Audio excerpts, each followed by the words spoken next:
Thanks so much for joining us and welcome back to our continuous coverage of China's annual political season. I'm Zhong Shi, live in Beijing. And I'm Wang Mengmang. In about 1 hour, China's top advisory body, the Chinese People's Political Consultative Conference, or CPPCC, will begin its opening session. Chairman Wang Huning will deliver a work report. That's right. The opening session signals the beginning of the most important annual event on China's political calendar, the two sessions. The CPPCC will meet for 6 days until March the 10th. Well, the CPPCC has over 2,000 members. They're from different political parties, social groups, sectors, and organizations. Its most important functions are political consultation, democratic supervision, and deliberation of state affairs. And CGTN will also bring you live coverage of the Members' Corridor, which will give national political advisors a chance to address the public. So make sure you stay with us right here on CGTN. And for more, our reporter Zheng Yibing is live for us at the Great Hall of the People in Beijing. Yibing, good afternoon to you. Talk to us about what we can expect from today's Members' Corridor. Well, Zhongshi, in less than 50 minutes, the first CPPCC Members Passage event of this year will be held here at the Great Hall of the People. While Chinese and foreign media are in position, as you can see, and ready to raise questions to the CPPCC members. We heard from the press conference by the National Committee of the CPPCC yesterday. There will be altogether 3 such events during this year's political gathering. And for each passage event, usually there are 9 CPPCC members from around the country attending. They are from the different sectors and fields. They will meet Chinese and foreign journalists to answer topics of public concern.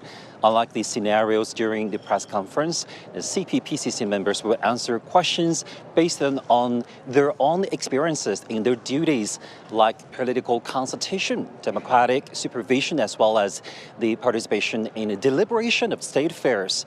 For this year's political gathering, economy and people's livelihood are top on the agenda. Promoting traditional Chinese culture is also a hot spot, and the green development is raised as a priority. So we're expecting the information they share about these areas in China. Back to you. Well, Yibing, it's Mengmang here. As we wait for live events to take place from the Great Hall of the People, I also want to get your update on the agenda of the opening session of the CPPCC.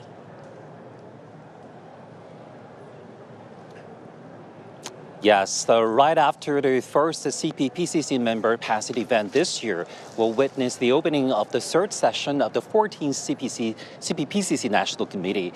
And more than 2,000 CPPCC members from around the country have arrived at the Great Hall of the People. They will attend the opening of the session, while the Chinese leaders will attend. They will, during the following days, provide advices on the major national policies and key issues spanning economic, political, cultural, social, and ecological development.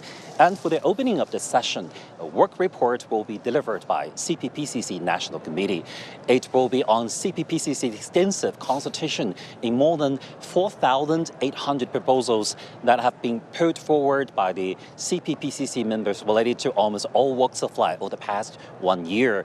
Well, during the past weekend, Wang Huning, a member of the Standing Committee of the Political Bureau of the Communist Party of China Central Committee and chairman of the CPPCC National Committee, called on the political advisory body to make contributions in 2025 to advance the Chinese modernization and to achieve the objectives and tasks set in the 14th five-year plan with high quality. So everybody is waiting to see the opening of this year's session. Back to you. Yibing, we appreciate that update from you. We'll check back in with you later for more details on how the opening session goes today. And the Chinese People's Political Consultative Conference is the most powerful political advisory body here in China. The CPPCC is mainly responsible for political consultation, democratic supervision, and the deliberation and administration of state affairs. It discusses major principles and policies proposed by the central and local governments. The CPPCC gives proposals on matters concerning political, economic, cultural, and social affairs. It supervises the implementation of the Constitution and the country's rules and regulations. It also conducts investigations and studies into social conditions and popular sentiments. The CPPCC National Committee held a press conference on Monday in Beijing. Liu Jie, spokesperson of the committee, briefed the media on the committee's achievements last year, along with its goals to improve national development and people's livelihoods. Economic issues have always been a key direction of the CPPCC National Committee in performing its duties. Over the past year, the CPPCC National Committee has made solid and effective work on a series of important economic issues, offering advice and suggestions to help the economy recover and improve. The spokesperson also highlighted efforts in the past year to promote traditional culture, further open up the economy, integrate education with scientific progress, maintain global peace and stability, and boost green development. Journalists and reporters from outside the Chinese mainland expressed optimism. I'm here to learn what is done here in China and how, for example, what is told here can be reproduced in our countries, and to know the similarities and the difference we have in our politics. I'm looking forward to hear what China has planned for the developing world in terms of Sino-Africa relations, so in terms of China's foreign policy agenda. Also, anything related to science and technology, anything that's going to help to improve the transformation from research results into actual real-life improvements on people's lives. And now let's hear some more views with our studio guests here. And we are very pleased to be joined by Qu Qiang, Fellow of the Belt and Road Research Center at Minzu University of China, and also Mr. Rick Dunham, Co-Director of the Global Business Journalism Program at Tsinghua University. Great to have you both on our program. Thank you. Thank you. So this year's CPPCC will be notably different in the sense that we are entering the final year of the 14th five-year plan. I mean, over the past 5 years and over the past year, CPPCC members have really devoted their efforts in pushing forward China's modernization drive and reaching broader consensus. What are some of the things that you're looking out for at this year's session? Well, absolutely, Mang and Zhongshi. I think this is a very exciting moment because we're looking at the wrapping up stage of the 14th five-year program, and we're going to launch the new program for the 15th five-year program. And this is going to be a very important milestone. Just take a look at what happened in the past 3 months. I'm not even mentioning about the past 5 years, just 3 months. How many exciting milestones has been happening? We have the DeepSeek. We have a major, ticket box buster movies launching all over the world. We have making the breakthrough in robo technologies, and everything has been changing Chinese development because we used to be the follower. We used to wait and sit in China and waiting for the latest technology, computer, digitalization technology to happen in China, and we just follow with the business model. But now this time it's different. We're having breakthroughs. We're leading the whole world with our new technology. And this is just one epitomization. And we have also been making lots of breakthroughs in green development, in digital development, and also in environmental protections, leading force in the whole world. So I think we need to adapt to this new change. From a follower, a front-line runner to a leader, and how we can fit into that role. And I think the CPPCC, as well as for tomorrow, the MPC, they're going to discuss about that. And I think the whole new arrangement, the whole new vision, and the people's discussion, pulling their wisdom together, are trying to adapt to this new reality and making contribution for not only for Chinese population, for Chinese society, but also how China, as one of the most important nation and economic drive in the whole world, we can feed back and contribute to the whole world. And I think this is the most exciting, moment I'm waiting for. Professor Dunham, in light of all these accomplishments and achievements mentioned by Mr. Qu here, talk to us about how CPPCC members contributed towards these successes. That is key in understanding how this representative democracy in China works, how its political advisors contribute to the country's achievements across a spectrum of society. Well, this body is meant to be a complement to the Communist Party structure. These people are not members of the Communist Party. They have outside jobs. From my perspective as somebody who covered the American Congress and the American political system, these people are not career politicians. They work in the outside world. They're educators. They work in the private sector. They work in agriculture.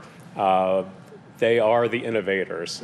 They are the people who are in the world of creating jobs and doing the research. And so many of them are in a position to talk to the government policymakers and offer firsthand advice. I mean, the government sets the policy, but these people can help to set the policy, to push the policy in the right direction. They can advise, but they also can be in the policy making process itself. So sometimes they are there to approve, but in a lot of the time they are there when the policies are being discussed to try to figure out what is the best way to do it. One of the things that these CPPCC members do is that they take a lot of time and effort outside of their jobs to actually go study in different fields. For example, they visit factories, they go to the countryside, just to reflect the opinions from the grassroots and to form perhaps policy options for the decision making of the party as well as the government. Oh yes, a lot of foreign audience, they probably don't quite understand about Chinese democracy and what is called the full process democracy. They're thinking, okay, they are like amateurs for the politics, and they're not full-time politicians. How they're going to watch over the whole political processes?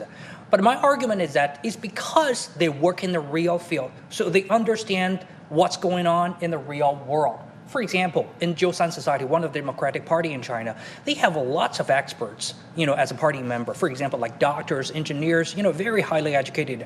They actually work full day in the hospital. They actually work on the front line to build an architecture, to build a bridge. So they fully understand how many of the budget is needed for building a very long bridge. They understand, well, no joking about here. Well, sometimes in Western countries, when they want to build a tunnel, they spend 1 year for just the planning and another 10 years try to fight for the budget.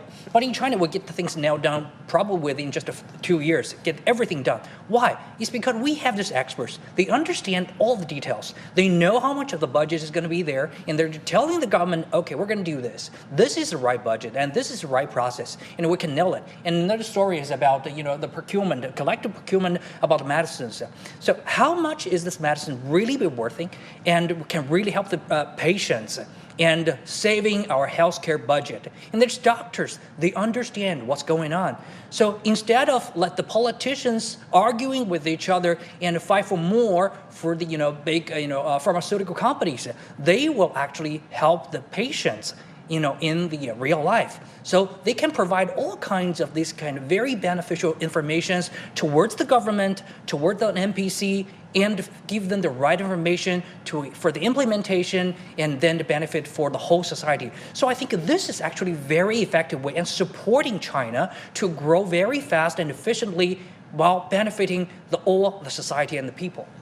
We're moments away, gentlemen, from what is known as the Members' Corridor, where some of the political advisors will be addressing the media and the public, followed by the opening of the annual session of the CPPCC National Committee. Professor Dunham, what topics do you think will be highlighted during the annual session this year? You work in education. Yeah. The spokesperson yesterday specifically highlighted the combination of education and scientific work. How did the two come together to push China's modernization forward? What are some of the topics that you're looking out for? Well, you're exactly right. Education and scientific research, but it all fits in to economic growth and innovation. I mean, that's where it's heading. The next generation of innovation leading to high quality economic growth. So I think that's number one. The second thing I'm interested in as a former history major and historian is culture, because that's been something over the past 5 years, and I've noticed it going to museums all around China, that there's been a big emphasis on traditional Chinese culture, and I think we're going to be hearing about that. I mean, there are new museums all over China, and I think that they're going to be talking about that. So I could go on, but I think those are two areas we're going to be hearing a lot about.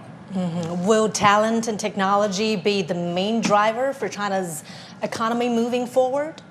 Yes, absolutely. We have already seen major signals and major phenomena happening in the past half a year or 3 months. Actually, we've been seeing the whole international investment society are trying to reevaluate Chinese assets because, as I just mentioned, China used to stands out like a very good follower. But now he stands out like one of the major innovators in the whole world, can contribute back to the international society, and which shows that Chinese Professor, let me just leave you there because let's go live now to the venue of the CPPCC Members Corridor. 各位记者朋友，下午好，欢迎参加全国政协14届3次会议第1场委员通道集体采访活动。 In the hall, we have invited part of our CPPCC members to take your questions, and also, before asking the questions, please identify yourself. Now let's invite the first group of CPPCC members.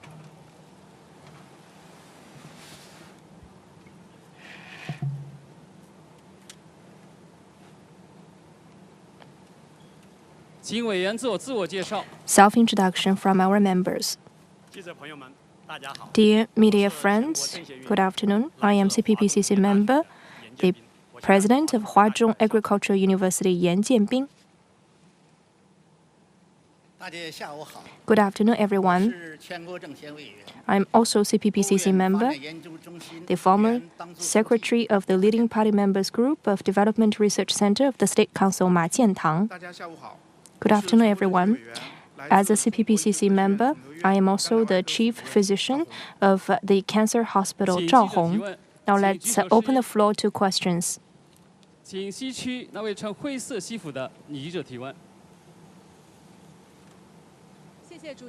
Thank you. From People's Daily, my question goes to member Yan Jianbing. As we know, food security matters to the safety of our nation. And as an agriculture professional, could you please introduce to us about our efforts in improving the food production and quality of our food production? And what are the breakthroughs made by China? Thank you. Food is the top priority. And food security matters the most to the national security. Last year, our food production exceeded 1.4 trillion jin, with a per capita of 500 kilo, which exceeds the international threshold of food security of 400 per capita. And for a country with 1.4 billion population, that's a great achievement. Once we have food security, we are always reassured. To solve the problem of food insecurity, first of all, we need to have strategies and have land supply. China's strength of food innovation ranks among the top, with over 63% of agriculture technologies. That is indispensable from the contributions of our agriculture technicians. They are always chasing the sun.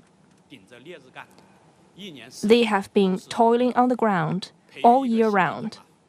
And to breed a new species may take like 5 to 6 years the least, and even 20 years at most. Only very few of those new breeds may be marketed for popularization. Some technicians may have been doing something only in vain all through their lifetime. My colleague Li Wenqiang started his research during his master years, and every year he has always spent his time during the Spring Festival in the land. Generations of agriculture technicians have been deeply rooted in the soil. Over the years, with the improvement of people's livelihood, we have higher need of the food necessities. So the next task for us is about the feed security, like corn and the rice, to be the sources of protein. Last year, the majority of soybeans have been used as feeds for the animals. So, to replace the import of 100 million tons of soybeans, we may need to allocate another 700 to 800 million mu land. But to increase the land area for farming. That's very challenging. Over the past years, my team has been contemplating over that issue. For example, by improving the protein content of corn. So corn could be the energy source and also the source of protein to be dual functional. So last year, we have been working closely with some corporates to breed the species with over 40% of protein content with a growing area of 10 million mu. Last year, the corn production was 290 million tons with over 1 percentage point increase of protein content. That is equivalent of 290,000 tons of protein more. And we can reduce the import of 7 to 8 million tons of soybeans. Every percentage point increase matters. And it is hard-won effort to increase the percentage point. With 1 more percentage point, we have more confidence about food security. Now, together with my team members, we are still striving for another percentage point increase so as to make more contributions to our national food security, so as to ensure that every Chinese person could have safe food.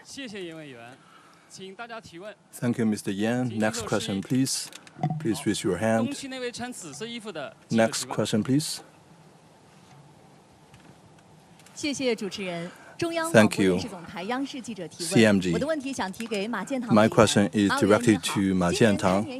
Good afternoon. Since the beginning of the year, science-tech innovation and the movie industry have shown great momentum of growth, and this is the finishing year of the 14th five-year plan. And what is your general take on China's social and economic development, and what is the reason for you to believe in the fundamentals of the Chinese economy?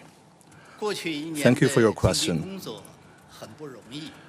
China's economy in the past year has been hot one, and we have achieved a great progress and achievements facing domestic and international turbulences and changing situation. The CPC Central Committee with Comrade Xi Jinping at its core has united the people of all ethnicities, and the overall economy is picking up, and there is high-quality economic development, and we have achieved major targets set for the economy in the year. This laid a solid foundation for the completion of the 14th five-year plan, and also injected stability and a up-picking momentum to the world economy, and we have demonstrated the great resilience of a great economic power. The year 2025 is the last year of the 14th five-year plan. This year's economic work is of great importance.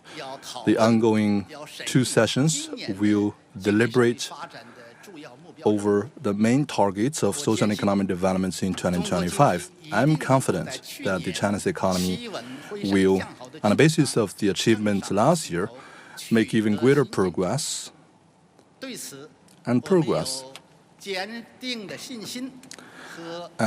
that, we are fully confident.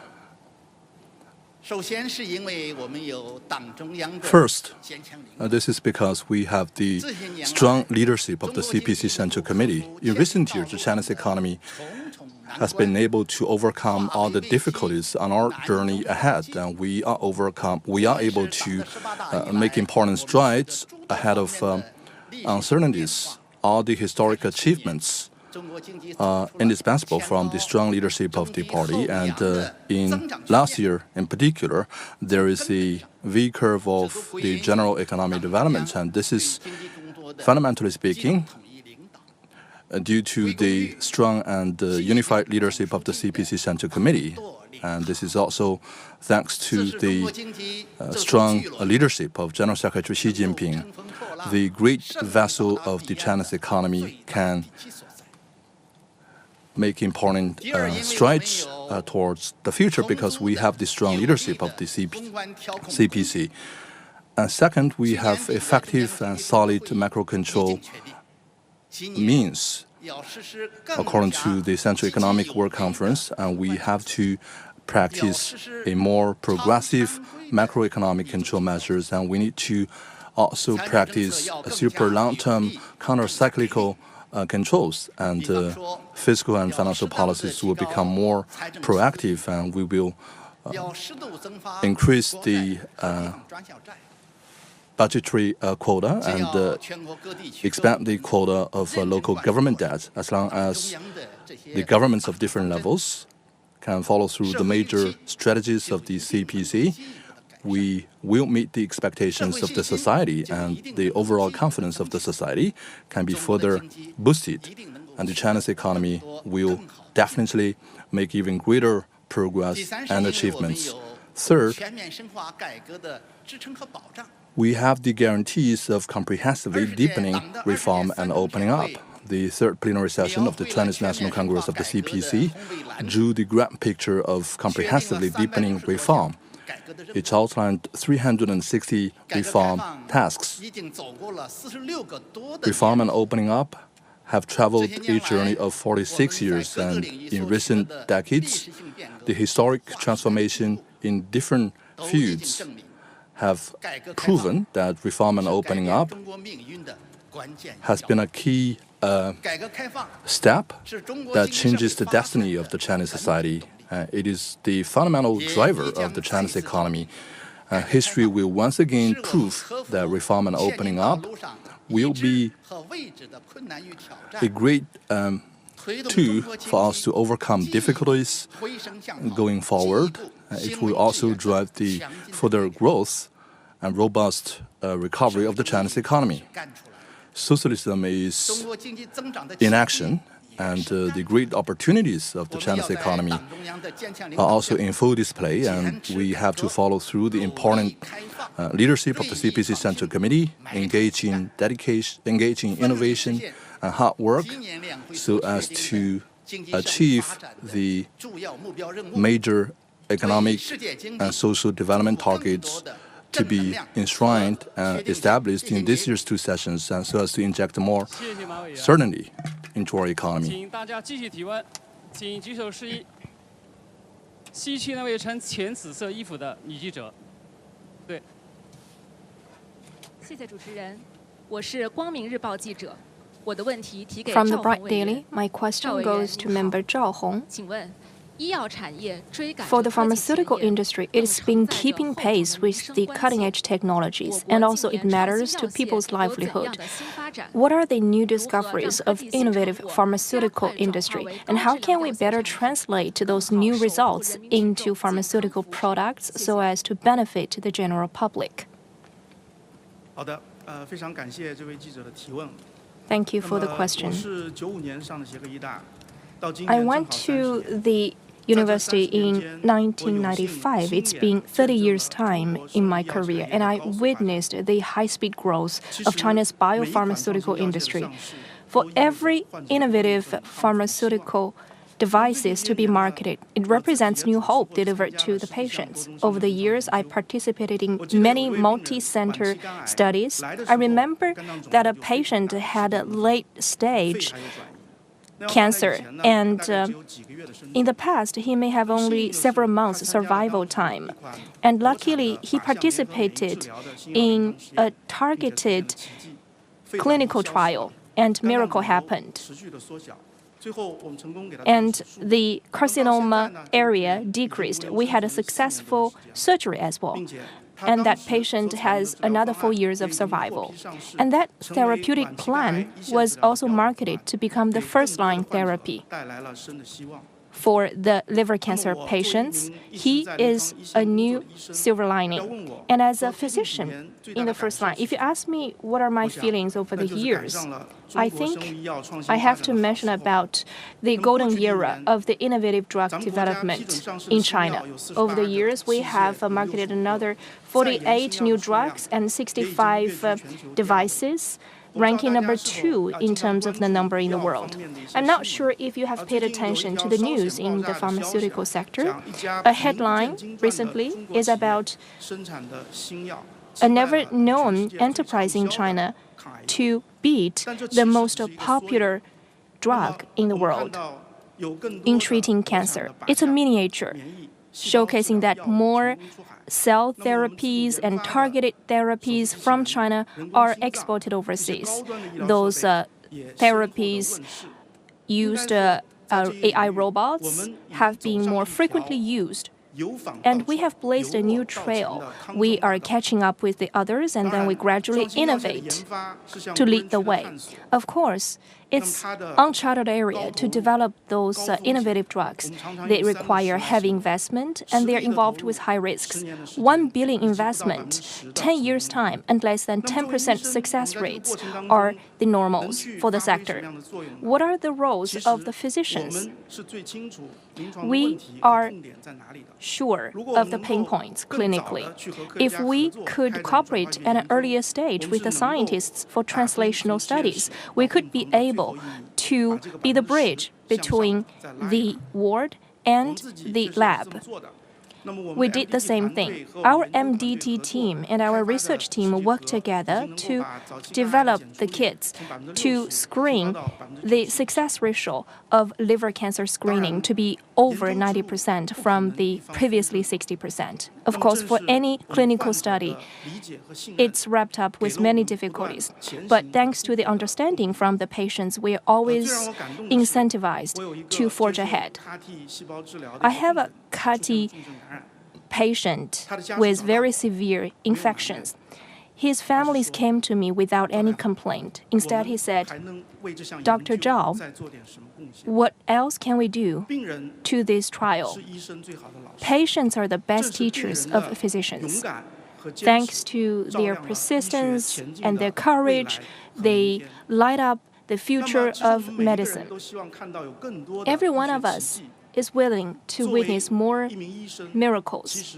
And as a doctor, I would be more than happy to see that the miracles in the past or in the eyes of others could be the normals of our daily work. And I'm convinced that with more clinicians devoting themselves to the new drug and appliances research, we could embrace more miracles, and we would have more tools to resort to bring about such miracles, because we could boost our capacity in that way, and we will never fail our people. Thank you, Mr. Zhao, and thank you to all the 3 members of CPPCC.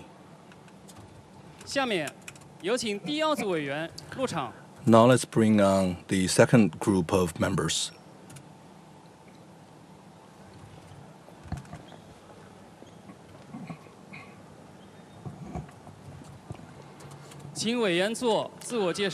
Please introduce yourselves. Good afternoon. I'm CPPCC member and director of Multimodal AI Systems Laboratory, Academician of the Chinese Academy of Sciences, Qiao Hong. Good afternoon. I'm a CPPCC member and vice president of Southern University of Science and Technology, Jin Li. Good afternoon. I'm a CPPCC member, and I'm general manager of the Small Environmental Protection Division of Capital Environment Group. My name is Huang Miansong. Now the floor is open. First question, please.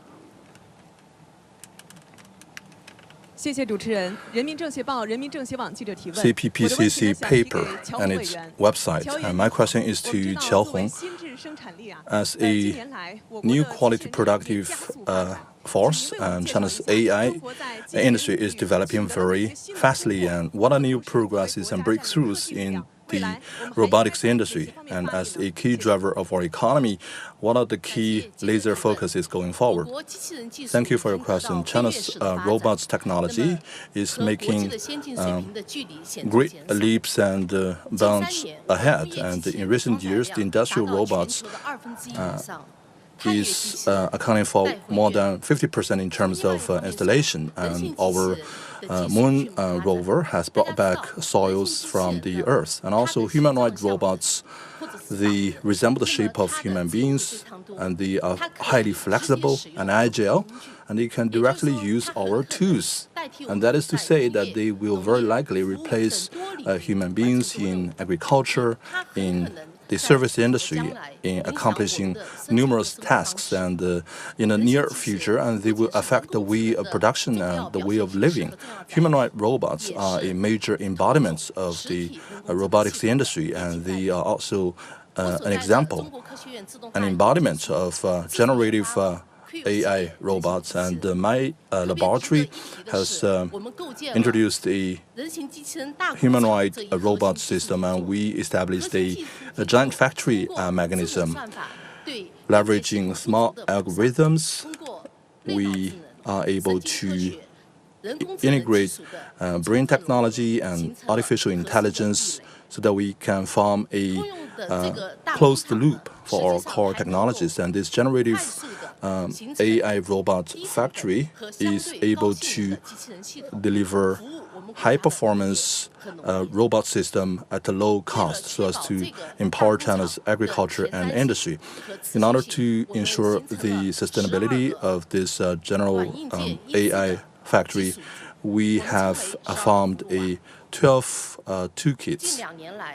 In the past 2 years, the humanoid robots factory has introduced numerous solutions that are applied in agriculture industry and the service industry. And in 2024, we were included as one of the top 10 national news rated by the CMG. And you may wonder, what is the next step forward?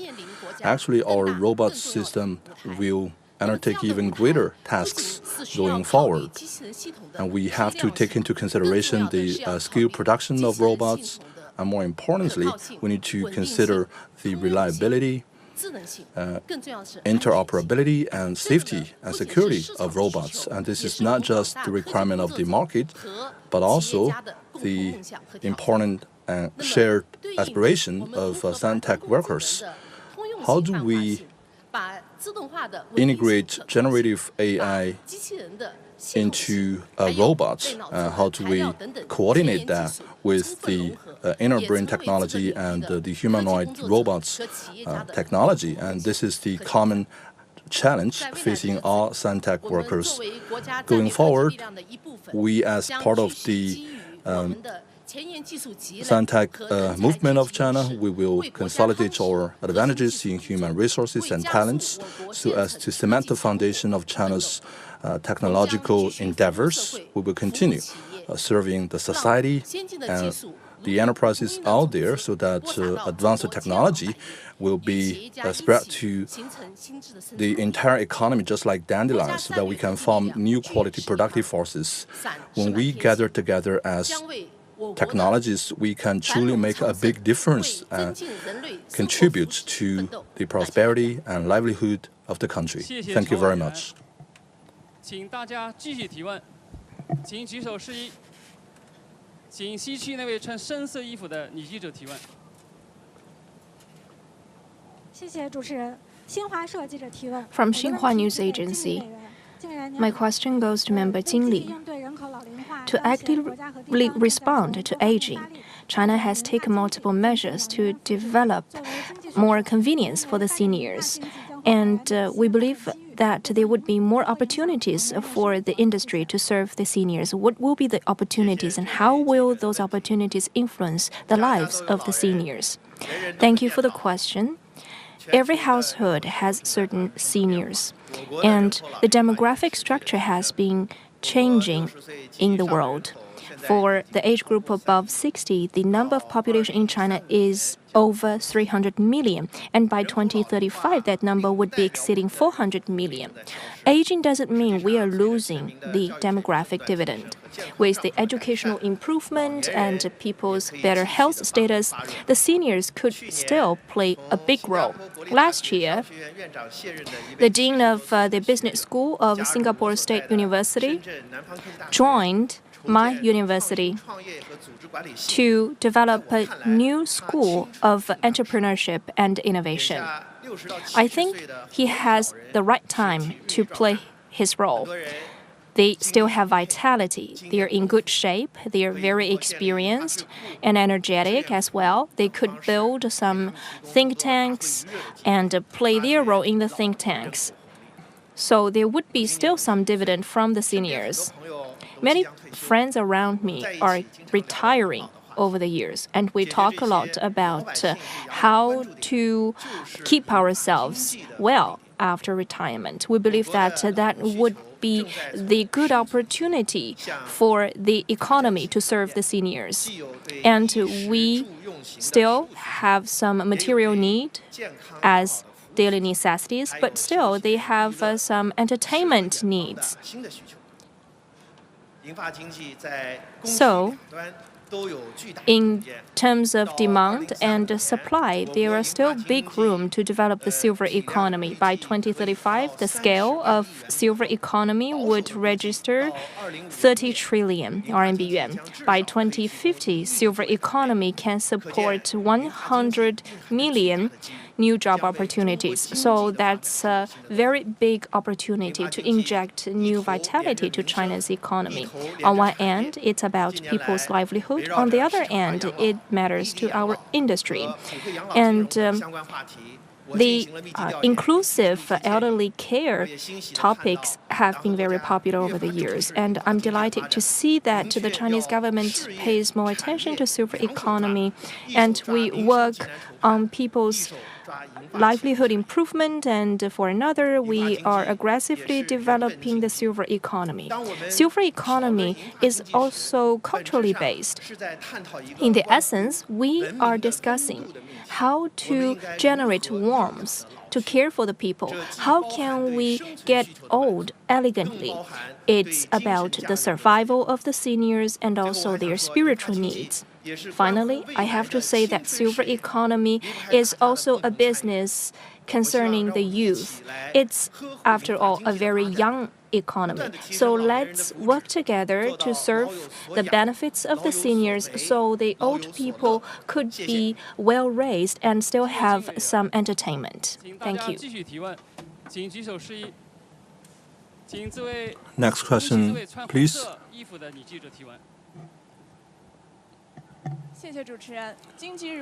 Thank you. Economic Daily. My question is to Huang Miansong. To our knowledge, as we progress with the Beautiful China initiative, the environmental protection industry is making important strides ahead. And what are the major progress we have made in this regard, and how have they benefited the life of the Chinese? Thank you for your question. In recent years, as we deepen our efforts in ecological and environmental protection, this industry has improved dramatically. I'm from Ningxia.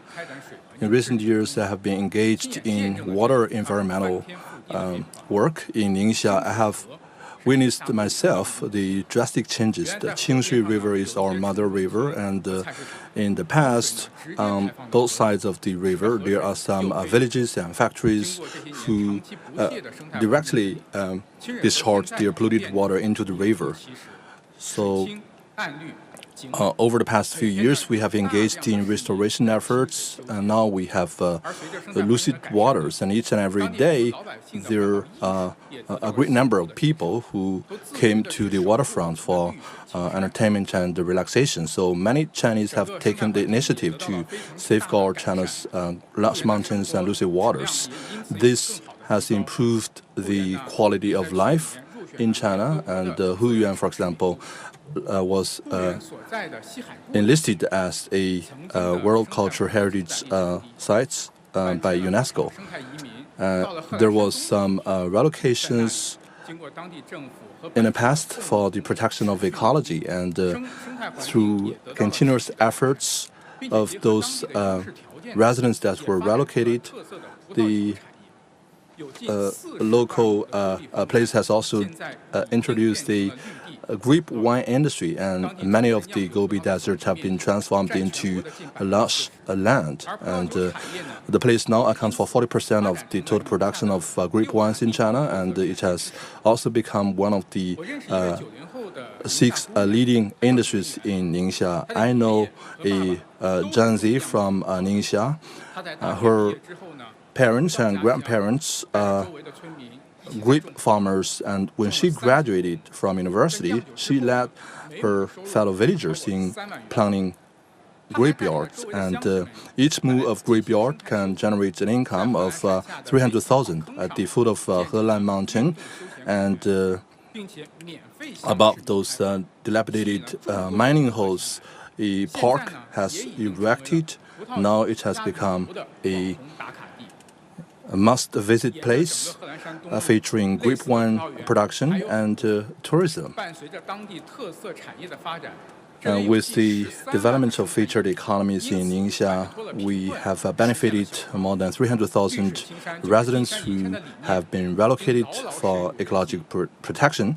The concept that large mountains and lucid waters are invaluable assets have now taken root in the minds and hearts of all the Chinese. But as of the end of last year, there were 3.4 million practitioners in the environmental industry, with a total operating revenue of 2 trillion RMB, which increased by 4-fold compared to 4 years ago. It has already become an important driver and supporter of the Chinese economy. As we deepen our efforts, the quality of environment will continue to improve, and the robust growth of the environmental industry will inject more momentum to the Beautiful China initiative, so that we not only have a good industry of investment, but also delivered fresh air to the population.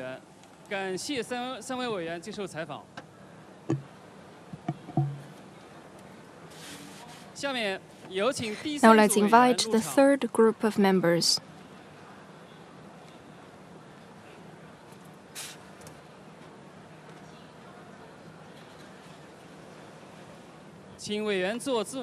Self-introduction from the members. I am CPPCC member, the chairperson of Jiangsu Provincial Committee of Jiusan Society, Zhou Lan. Hello everyone. I am a CPPCC member and Deputy Director of the Foreign Affairs Committee, Lin Songtian. Now we open the floor to questions.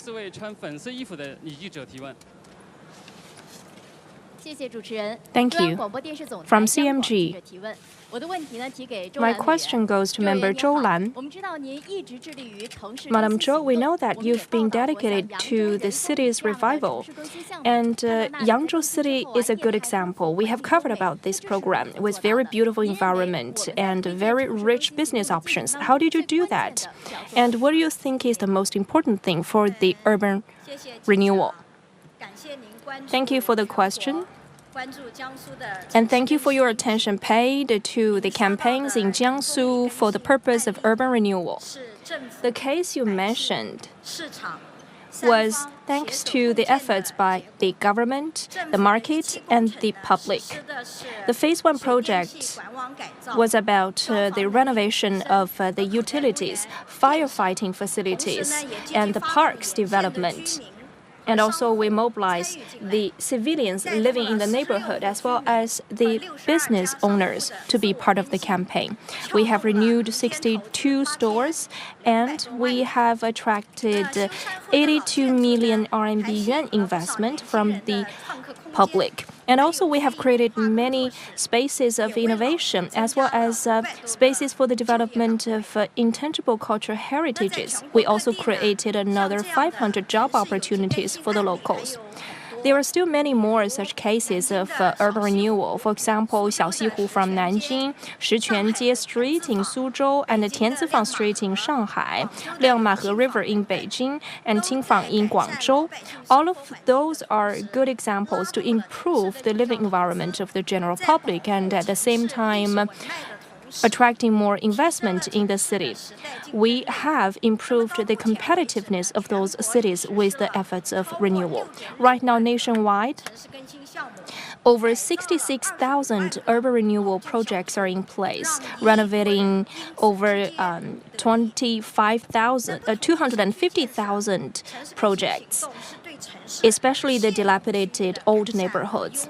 We have improved the living environment of the neighborhoods, for example, to improve the pipelines and to build up some new facilities in the neighborhoods and turn the old factories into new spaces and protecting some well-preserved old streets. It needs more cooperation from three parties to work on 4 areas. For the 3 parties, when we plan for urban renewal, the government must give play to the market players and the general public to raise their ideas, their needs, so we could target precisely the pain points of the public and the society at large. And in that way, we could better target the position of the city's urban renewal. Second, in terms of planning, designing, construction, and operation, we need a systemic approach. The planning requires all parties to sit together.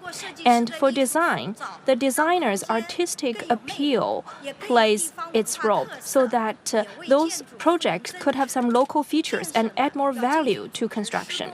For construction phase, we need sustainability of the construction phase to minimize the footprints for the locals. For operation, we must introduce patient investment. We must turn those former short-term interest pursuing developers into long-term operators. And they live and get along well together for a long time with the locals. And finally, our original mission. We are people-centered. With every warm urban renewal practice, we aim to deliver safer houses for the public, provide more convenience for the civilians, and better environment for living. Thank you. Next question, please.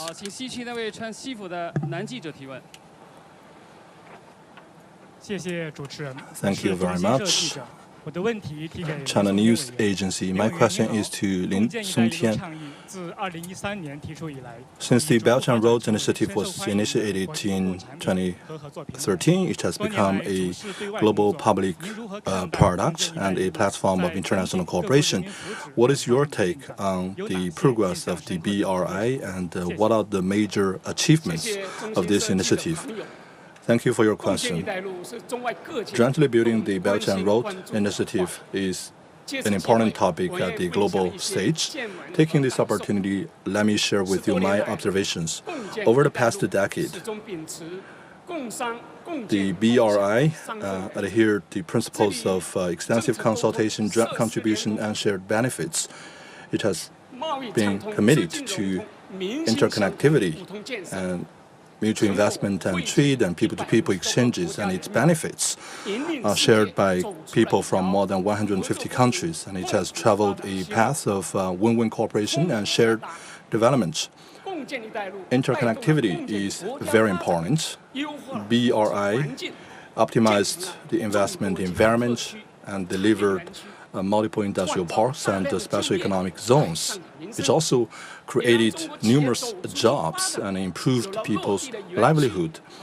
Now it has become much easier for Chinese enterprises to go global. There are preferential policies and guarantees of success.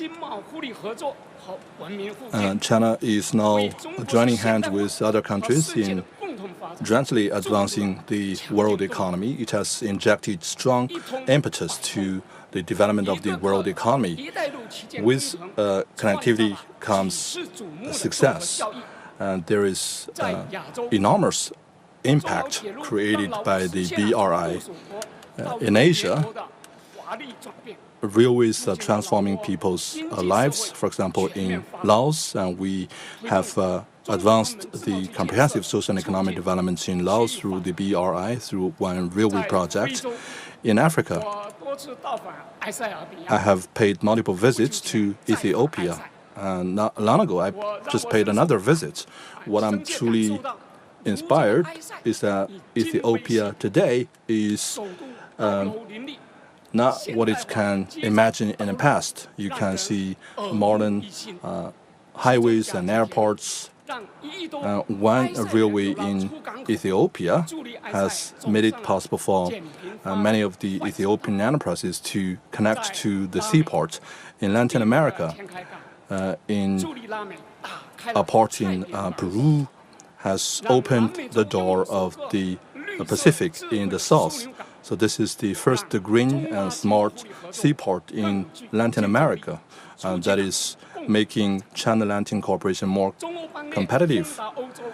China-Europe Express Rail is now connected to more than 20 countries in Europe, connecting more than 220 cities. We have operated already more than 100,000 pairs of trains, and this is currently writing the chapter of friendly cooperation between China and Europe. Reality has shown that the BRI can benefit people's livelihood and contribute to the entire humanity. And this is a world and century project that will leave a footprint for decades to come. And we believe the BRI will help empower the dreams of all Chinese, and it will benefit all the peoples in the world with more opportunities and prosperity. Thank you very much. Thank you to both members of the CPPCC. Thank you to friends from the media, and this is the end of today's Members Corridor. On the morning of March the 7th, we're going to host the second Members Corridor. Please stay tuned. Thank you.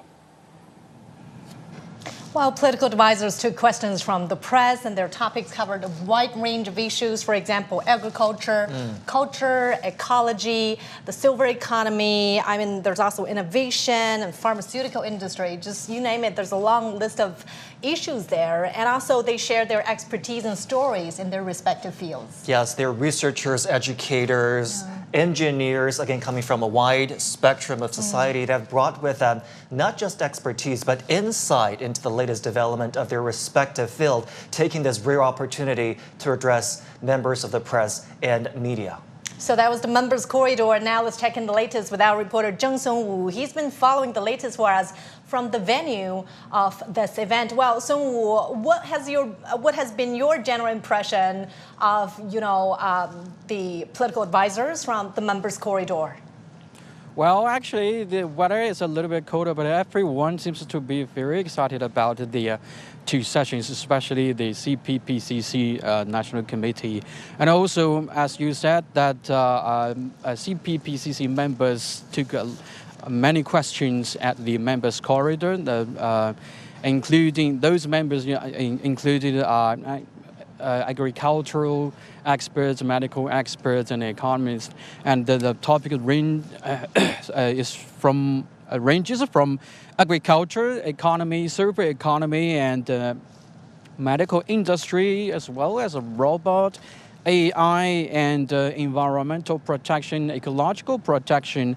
And all these industries are thriving because as China continues to build a partnership with the BRI participating countries, and China continues to open and reform and open up. And in just less than 10 minutes, I think, the CPPCC National Committee will be open up. The third session of the CPPCC National Committee will kick off. And so in today's session, the members will review and approve the agenda of the third session of the 14th CPPCC National Committee. And they will hear the work report of the Standing Committee of the CPPCC and National Committee given by Wang Huni, the chairman of the CPPCC National Committee. And they will also hear the report of the Standing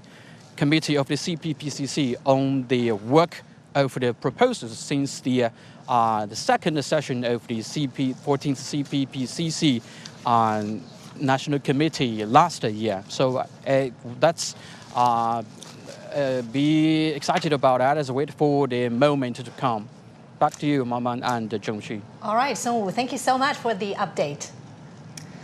And let's now turn back to our guests here in the studio for their take on what we heard at the Members Corridor. Gentlemen, AI obviously is all the rage now. There's one political advisor that talked about her lab researching robots and humanoids, all of that. Professor Dunham, can I begin with you?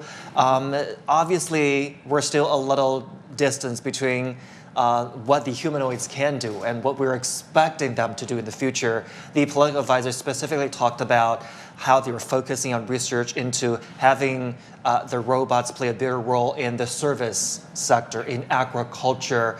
Help us broaden our horizon here and understand the importance of artificial intelligence and humanoids? Yeah. First, I don't think we're as far away as you may think. We're moving very, very quickly. I mean, just in my teaching of artificial intelligence in my multimedia reporting course, just in the past 2 years, we've come a remarkable way. And I think that we are close in sentient intelligence. And I think within 5 years, we're going to be generations ahead of where we are now. So I think we are close in agriculture. I think we're closer than you may think in terms of household assistance. So I think that we're going to be seeing that, not only picking crops, but doing all sorts of things in fields, in houses, in factories. I mean, we have robots in factories already, but I think that you're going to be seeing robots that look very different than the robots of the 1960s that you saw in science fiction. And of course, it's not a distant dream. Talking about that, we know that Zhongshi had the chance to make friends with one of them and show it around here in this building yesterday. We had a humanoid coming to CGTN yesterday, and I showed him around, or he showed me around. But then, you see, really the sky is the limit with this thing. Right now, it's limited in what it can do, but in the future, with the functions developing and expanding, I can see a newsroom full of humanoids helping us with news production in different steps of news production, obviously. We're already getting help with news gathering and researching with artificial intelligence. So really, it's the sky is the limit here. Yeah. I mean, these robots are really fast learners. They're programmed in a way, but then, their brain in the future could function no less than our humans. Right, exactly. I mean, we're going from points where they can be assistants to us to where they can do many of the same functions that we do. I think right now, in terms of journalism, what they cannot do is do the reporting and do the analysis. But who knows in 5-10 years? I do think that we're getting to the point where they can't replace us in doing a lot of the reasoning, but they can replace human beings in a lot of the manual tasks. And I do think that we're at a point where we have to rethink much of human labor, and where, in fact, where humans work in the 2030s may be very different than how humans worked in the 20-teens and even today. Yeah. I think a very real example is that we were counting our reporter at the venue to give us a summary, a recap of what was covered at the members' corridor. Very soon, we might use artificial intelligence to do just that in terms of summarizing, or recapping. That'll be a job that's very efficiently conducted by artificial intelligence. But I mean, it remains to be seen whether they could conduct conversations like what we're doing right now. We also talked about the elderly, the silver economy, or the elderly care in social terms. What's your outlook of the development of this sector? I mean, with this aging population, shrinking workforce, dwindling birth rates, extended retirement age, what is going on? Help us understand the rationale behind these very complex but connected factors. Well, actually, Mama, you have to understand that this is like a dual result related to the fast economic development. In every mature economy, I think lower birth rate, longer longevity, and also people want to enjoy their life. This phenomenon is going to keep on growing and growing. This is a due thing we need to face. But the problem is that how can we resolve this issue? And I think the current breakthrough in technology actually has been bringing us a lot of the futuristic solution, and it's happening right now.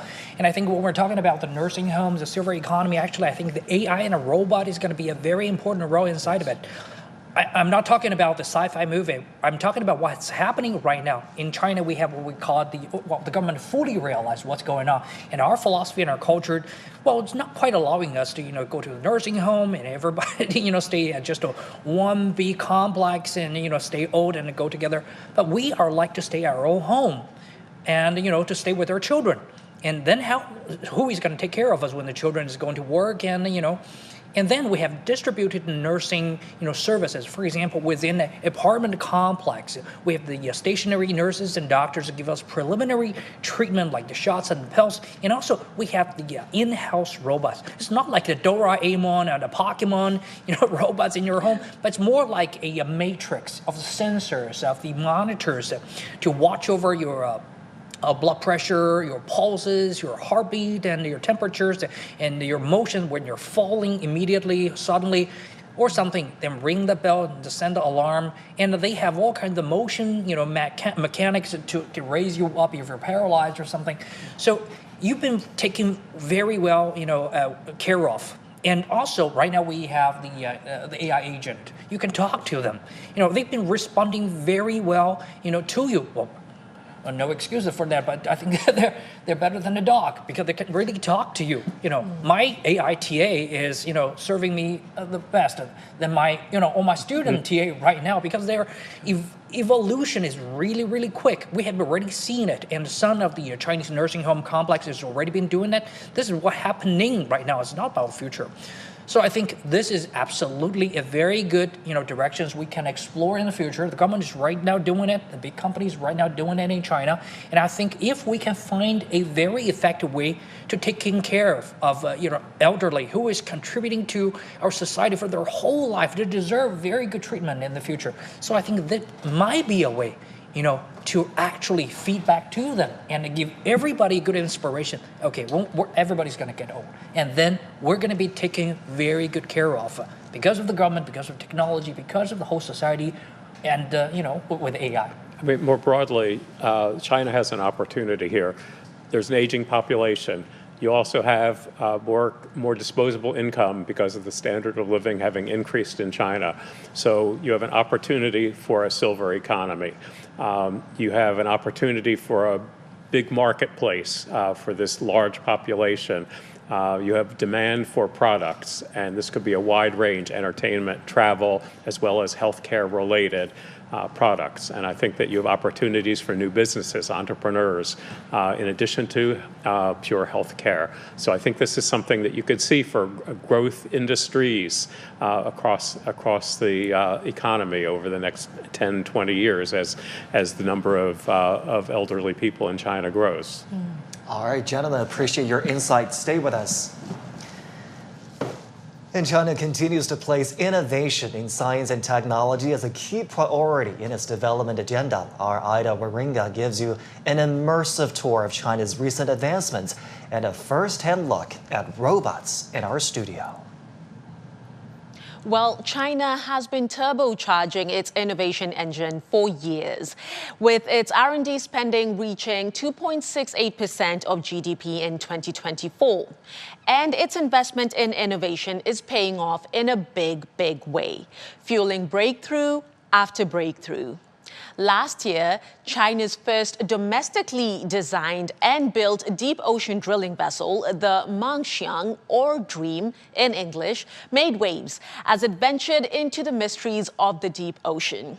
And the Fujian, China's homegrown aircraft carrier, took to the seas for its maiden voyage, marking a major milestone in national defense.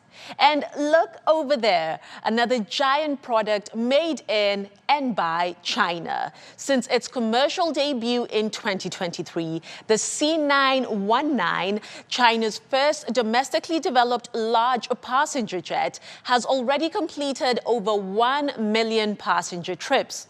And that's not all. In the far reaches of space, the Chang'e 6 lunar probe has successfully collected samples from the far side of the moon, delivering this unique cosmic parcel back to Earth. A true testament to China's growing technological independence. And while the country is making bold strides towards becoming technologically self-sufficient in traditional sectors, the explosive growth of humanoid robots also represents a standout transformation in the country's tech innovation landscape. And on that note, I would like to bring in a new friend from the future, powered by AI. Welcome to our studio, and a very firm handshake to boot. And our new friend from the future is joined by its pet dog, as you can see. And the pet dog literally has a bunch of tricks up its sleeve. Well, the robots are being fine-tuned for agility, and their versatile applications are becoming increasingly evident across a wide range of scenarios. As you can see, walking, welding, washing dishes, and in this case, one day, maybe even helping out with the scripts. Well, featuring advanced AI, these robots are adaptable to ever more sectors, from manufacturing to healthcare, education, and scientific exploration. Well, I must say it's an absolutely fantastic time here in studio. We are literally looking at the future. All right, my new friend and the pet dog, thanks for being in studio with us. Bye-bye. Exactly what we were talking about earlier. The potential of the humanoids is unlimited. And let's turn back to our guests here in the studio. Both of you work in education. Professor Chu, can I get your take on, you talked about your AI TA helping you a great deal now. What are your expectations about how AI will revolutionize education in the future? Well, I think right now AI is limited with its capacity. Still, it's a matching tools, matching all kinds of transcript, with what you're asking it. But I think in the future, first of all, it's starting to evolve into a very, powerful search engine. We used to Google the information we need. We used to try to find the most important infos and the MOOC on the internet. But right now, we don't need it anymore.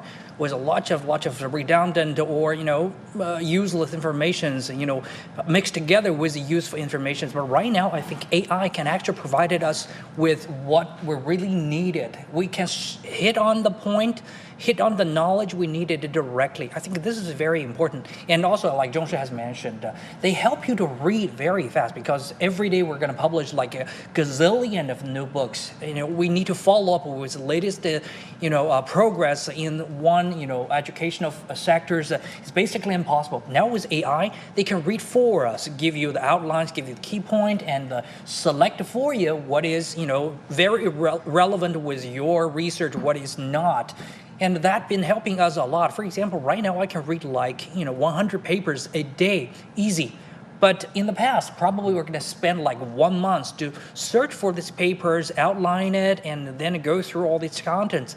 It's basically a very large part of our job. And also, they help the students to focus on, what, really can help them and understand, what's going on in the real, industry, in the businesses, in the real society, and what's going on in the research side, and make a linkage between, bridge the gap between the real society and the research society. So they know where to go in the future. So I think this is actually fantastic. So they can align to the real demand, align to the reality, and align their own dream and vision with what's going on currently in the whole society. So I think that is what AI is showing us. It's not what potential anymore. It's showing us what they can do right now. And I think in the future, AI, all the AI is going to be very important assistant, learning assistant, even learning coach for us to guide us, to help us, to find out what we can do. But here, I also have another very important point I would like to make is that AI is still AI. AI is not visionary. AI is not, adapting to the sudden changes. Still, we need human being to face all these changes, and then to have this kind of the spark of thinking, and then to have some new ideas. Professor, I'm sorry to interrupt you. If you're just joining us here on CGTN, you're looking at live pictures coming from inside the Great Hall of the People in Beijing. The country's top political advisory body will kick off its third session soon. Of course, we're watching out for that session for you right here on CGTN.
Excellent members, dear friends, dear colleagues, the third session of the 14th National Committee of the CPPC has an expected turnout of 2,154. The actual turnout is 2,110.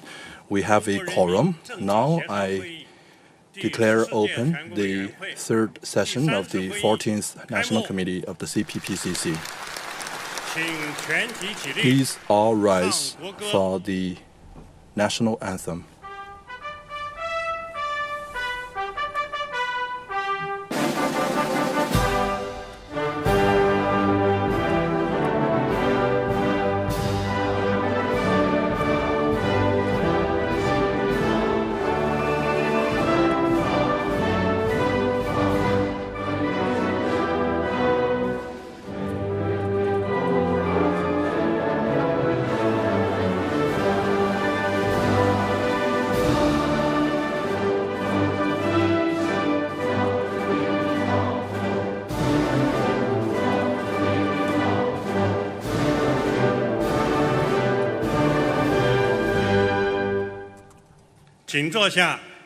Please be seated. We have invited General Secretary of the CPC Central Committee, Chairman of the Central Military Commission, and President Xi Jinping to this session.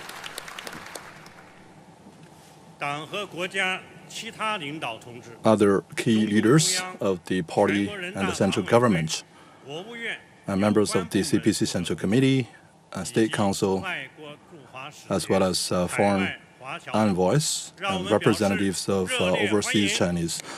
Let's extend a great welcome to their presence. We have three agendas in today's opening session.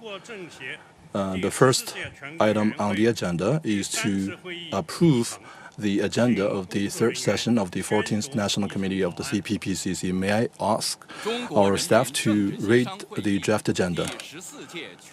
The draft agenda of the third session of the 14th National Committee of the CPPCC.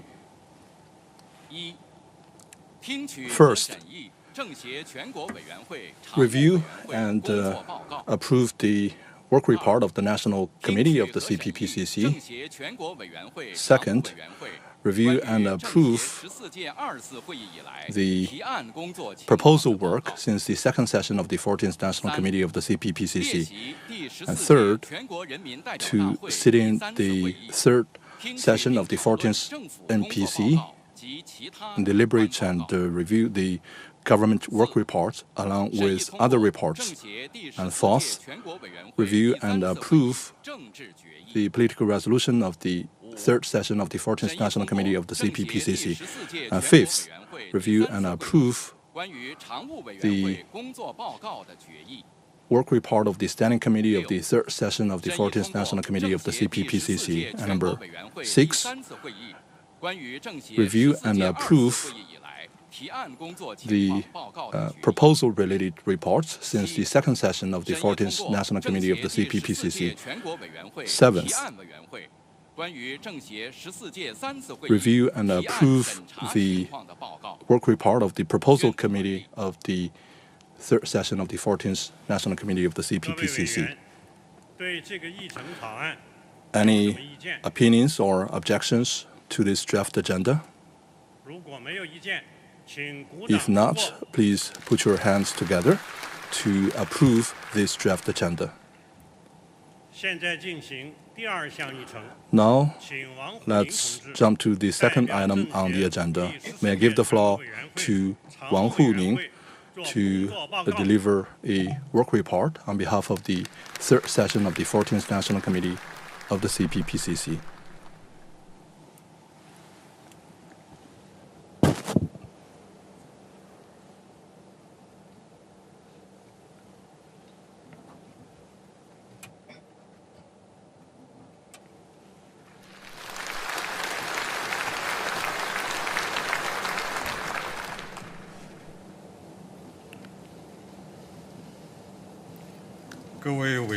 Fellow members, on behalf of the Standing Committee of the 14th National Committee of the Chinese People's Political Consultative Conference, I present this report on our work for your deliberation.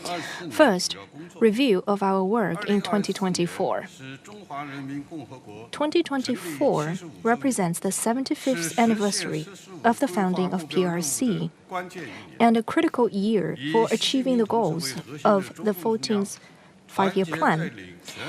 With the leadership of CPC Central Committee and President Xi Jinping's at its core, we have executed the overall tasks for the whole year.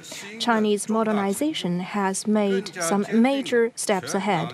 We are more confirmed about having the final victory of modernization with the efforts of the Chinese people.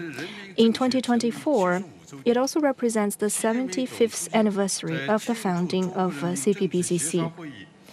In the celebrations of the 75th anniversary, President Xi Jinping delivered important remarks, speaking highly of the historical contributions of CPPCC and explained in-depthly about the Chinese characteristics of CPPCC as well as its system strengths.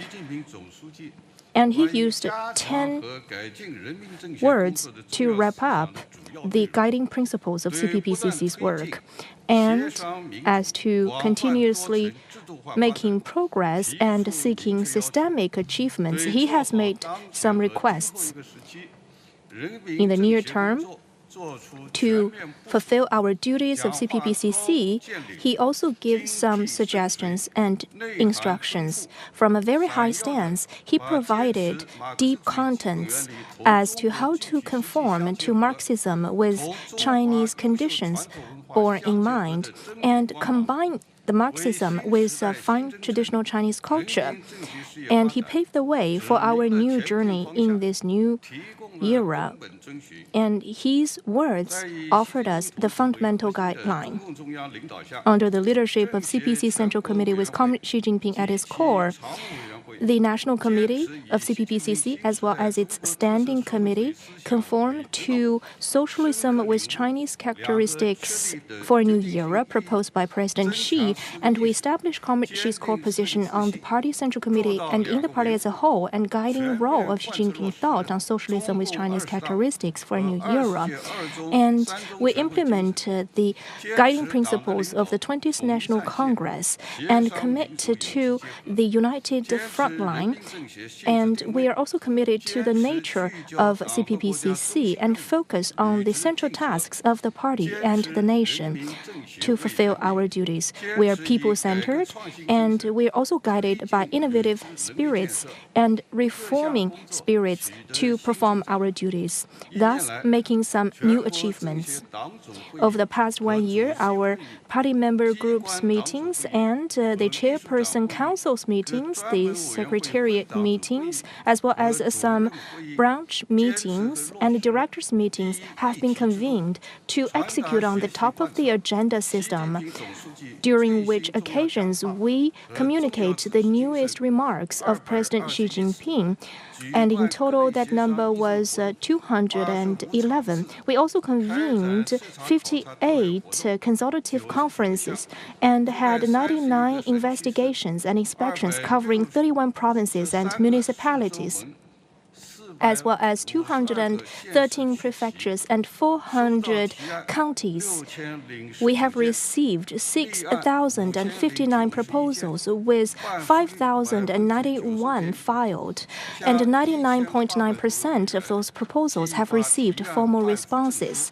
And we offered certificates to the members submitting the proposals. We also received about 51,000 communications, and we have compiled 1,728 different communication columns. We have reported 1,016 communications So different proposals and ideas have been approved, with over 819 of those members' opinions commented by the leaders. We also communicated with 324 members, 874 party members, and over 1,000 non-CPC members have established communication channels with us. And different democratic parties, the All China Federation of Industry, Commerce, and non-party members have submitted 654 proposals, delivered 344 speeches. 19,557 members convened 6,501 serving the people activities and communicated with our general public from different sectors at the number of 10,516, serving over 1 million people. Over the year, in total, 7,748 members participated in the consultative conferences. 1,227 members were part of our investigations and inspection visits. 2,005 members proposed. 1,277 members responded to the information about social conditions and the public sentiment. 71 members delivered oral speeches during the National Committee meetings and meetings of the Standing Committee. 269 members participated in international exchanges. 33 members have been awarded thanks to their excellent contributions. Over the past year, we work on 4 sides to deepen our fulfillment of our duties. First, we conform to the centralized leadership of the CPC over the work of CPPCC and execute on the instructions of General Secretary Xi Jinping and the decisions of CPC Central Committee.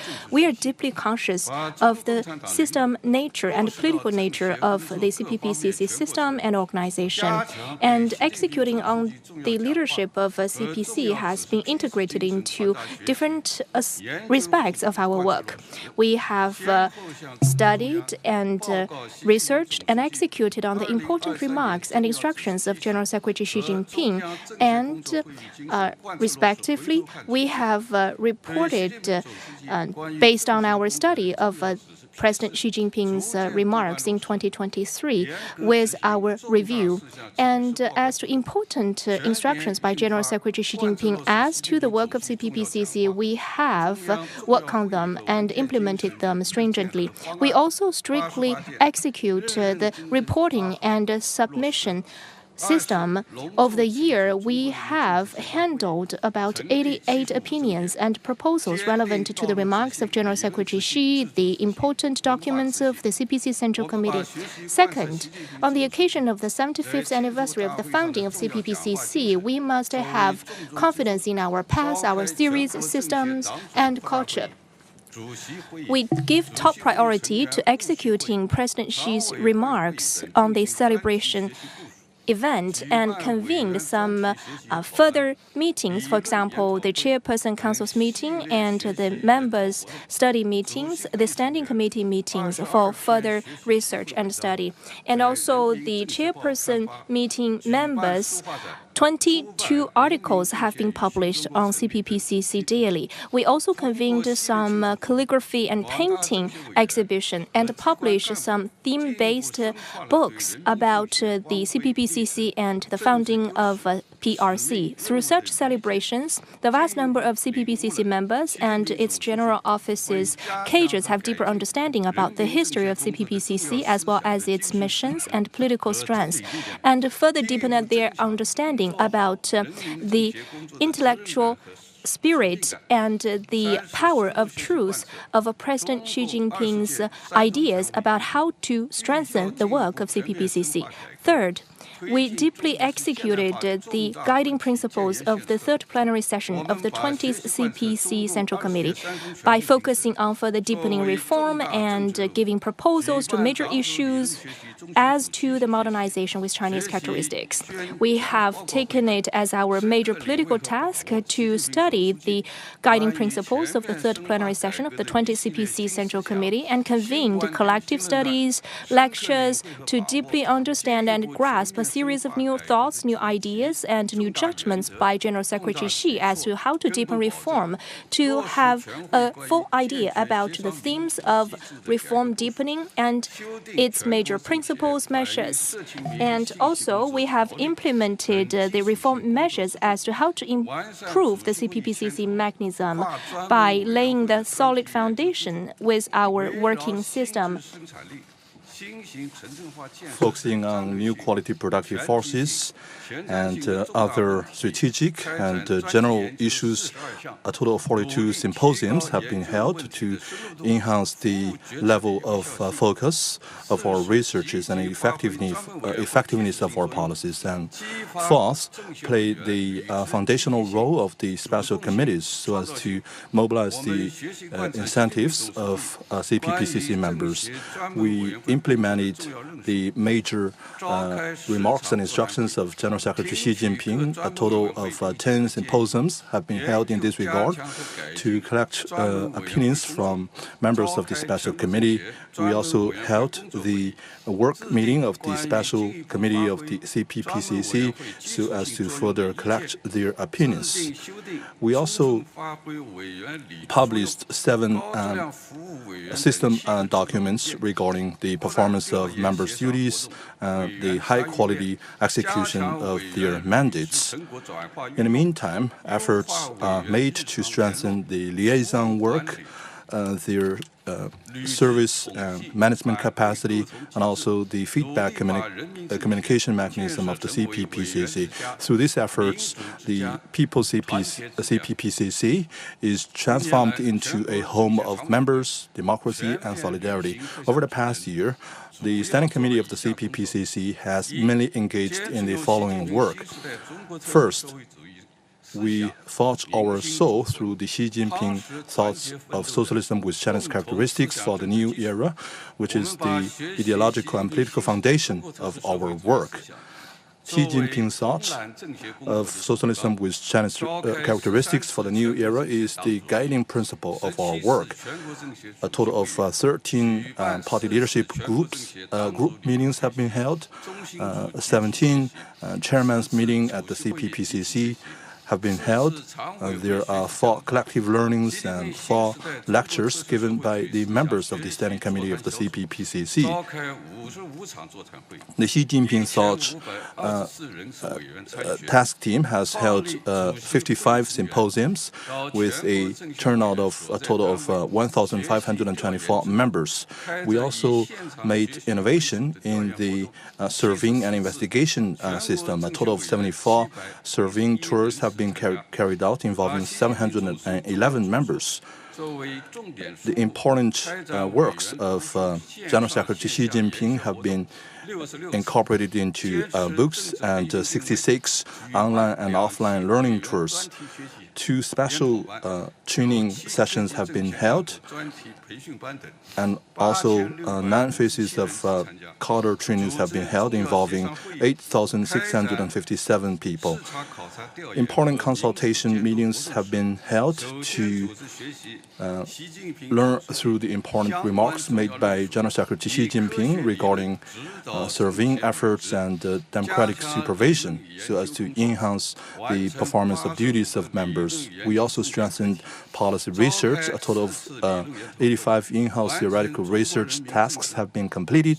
4 theoretical research sessions are organized.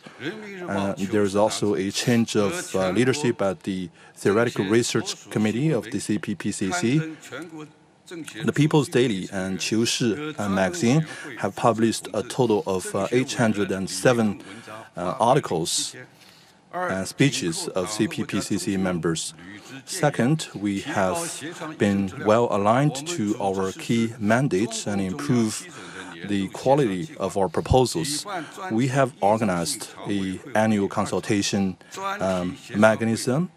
A total of 2 special committee meetings have been held. 2 special consultations are organized. 13 bi-monthly consultation conferences are held. 4 distant and online consultation meetings are held. 13 expert consultation symposiums are held. and 9 sectorial meetings are held. And we also organized 18 special sessions to handle the proposals. This played a very important role in facilitating high-quality development of the socialist market economy, enhanced our confidence, and contributed to high-quality growth of the population, and also enhanced the high-end opening up of the country. We also leveraged the role of Hong Kong and Macau in deepening high-end openness of our economy by engaging in reforms and innovation of talent training at higher education institutions.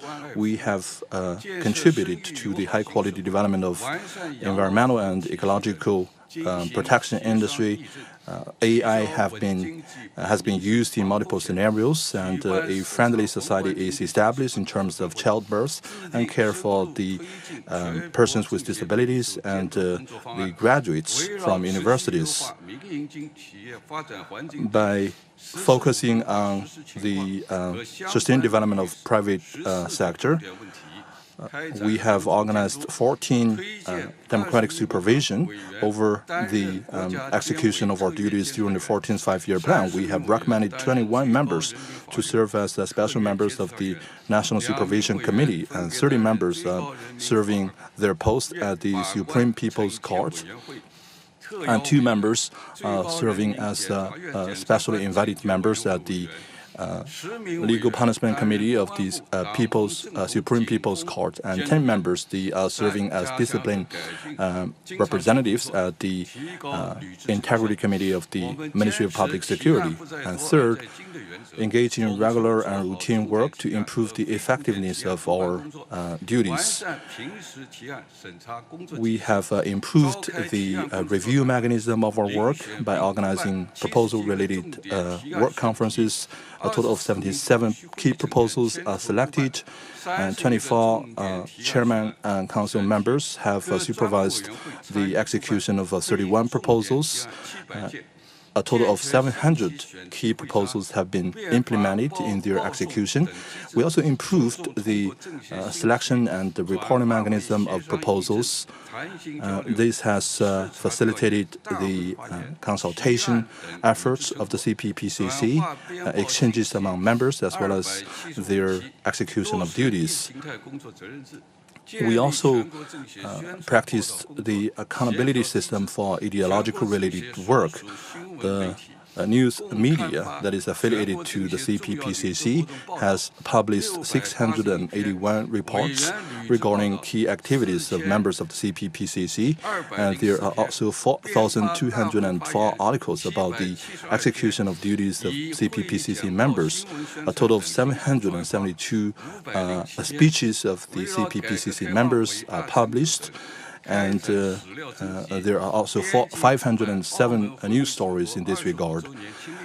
For instance, some publications have been rolled out celebrating the 25th anniversary of Macau's return to the motherland. We have held 8 special sessions of popular science lectures by CPPCC members, 3 culture lectures, and 27 popular science trips across the country.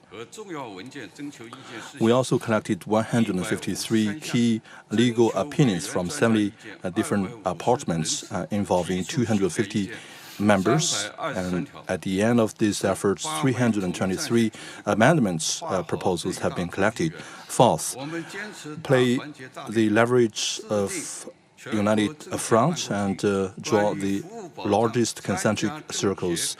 We believe in the principle of unity and solidarity to empower the mandate of CPPCC members and figures without any party affiliation. We have mobilized the Special Committee and the All China Federation of Industry and Business to organize 23 visits and 9 liaison activities.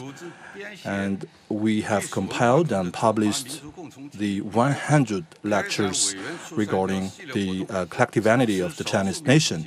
We support members from the minority ethnic groups and the religious circle to play a bigger role And at the same time, we have strengthened communication with individuals and representatives representing the new social class. We also enhanced the visit systems to Macau and Hong Kong and organized 75 lectures regarding the communication between people in the mainland and people in Hong Kong and Macau.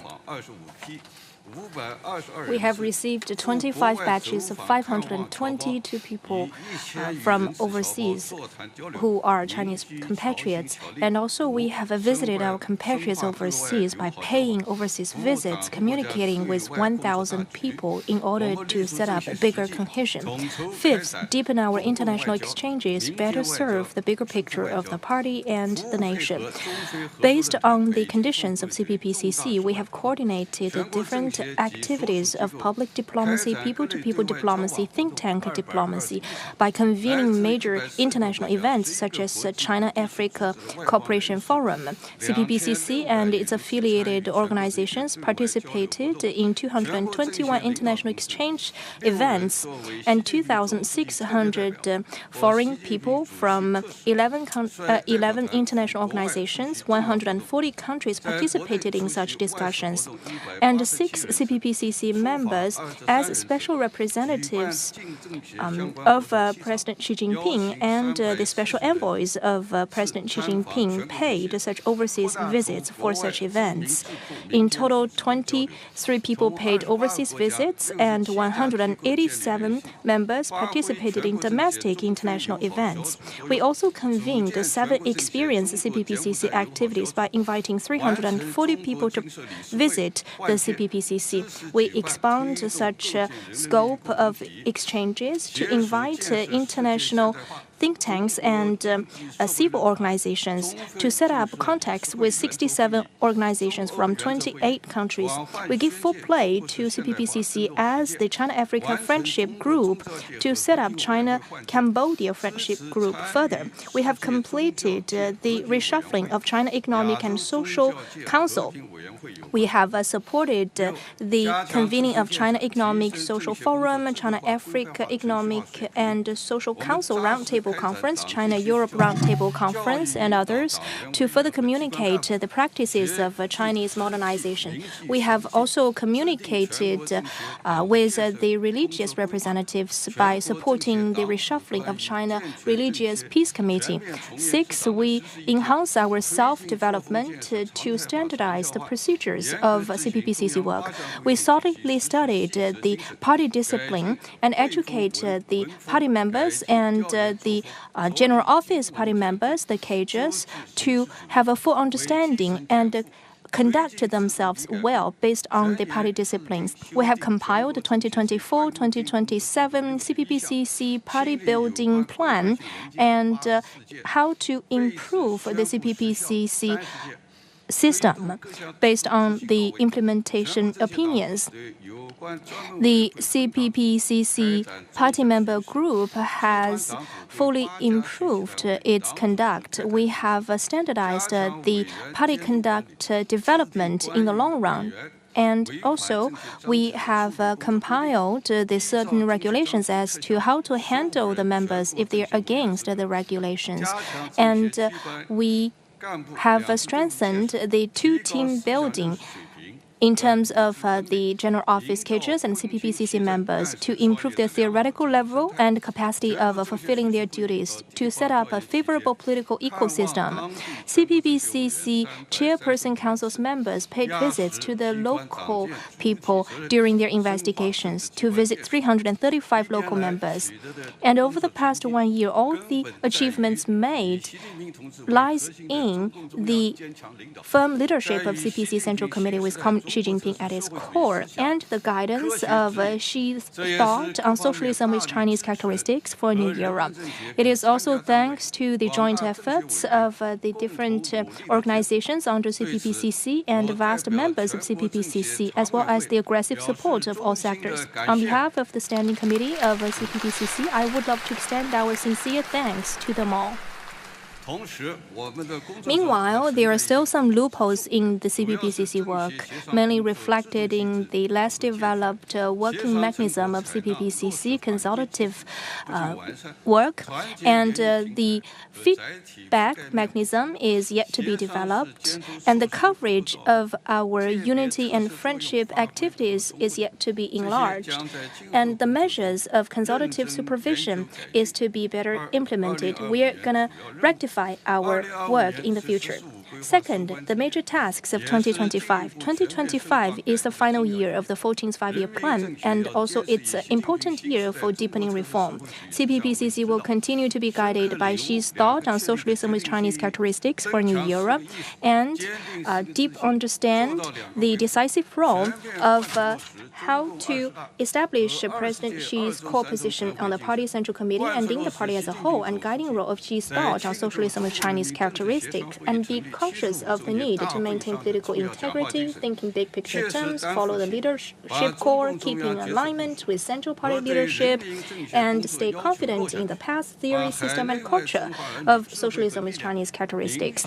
We will further pull together the culture of the Chinese nation, and we will implement the tasks of the 14th Five-Year Plan with high quality so as to lay a solid foundation for the starting of the 15th five-year. And we will commit ourselves to the full leadership of CPC over CPPCC. CPC's leadership is the fundamental guarantee of the progress by CPPCC. We must be fully aware that CPC's leadership over CPPCC is comprehensive, detailized, and in terms of political stance, political direction, and principles and pathways, we must always be aligned with the CPC and Comrade Xi Jinping at its core. We must always implement the principles on the CPPCC work with big picture terms, and we must execute such leadership in political consultation, democratic oversight, and political affairs deliberations. We must combine the CPC's leadership with United Front and consultative democracy, and the system of CPC's leadership over CPPCC work must be able to showcase the political strengths of the whole process people's democracy. And we must encourage different party groups and people of different sectors and of all ethnic groups to be united in theories, thoughts, and actions. We must strengthen the theoretical and political leadership and gather bigger consensus. In the more complicated and arduous tasks, we must call for cohesion and concerted efforts. We must cement our unity of all ethnic groups and have a deeper consensus as to the community of the Chinese nation. And we must deepen our study and the training as to the innovative theories of the party and regularly convene the reading programs of the members to study the theories and have political training. We must cement the political basis of our common thoughts. We must assist the CPC and the government to do communication of the policies, to dissolve the conflicts, to stabilize people's expectations and confidence, guiding people of different sectors to take an objective role of the economic conditions and the development trend. We must pass on the positive energy, and with that sense of responsibility, we must conduct discussions with the people and make more friends.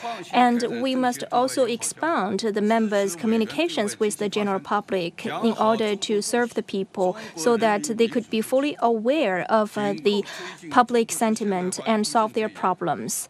And we must support members to give out their voice to the outside, to tell good Chinese stories, especially stories of the people's democracy. And also, we must give proposals based on the Chinese modernization. By serving Chinese modernization as our focal work, we must further focus on those concerns of the general public and CPC Central Committee and work on the major strategic problems of national economy and social development. We must organize collective investigations and inspections to give our proposals to the 15th Five-Year Plan.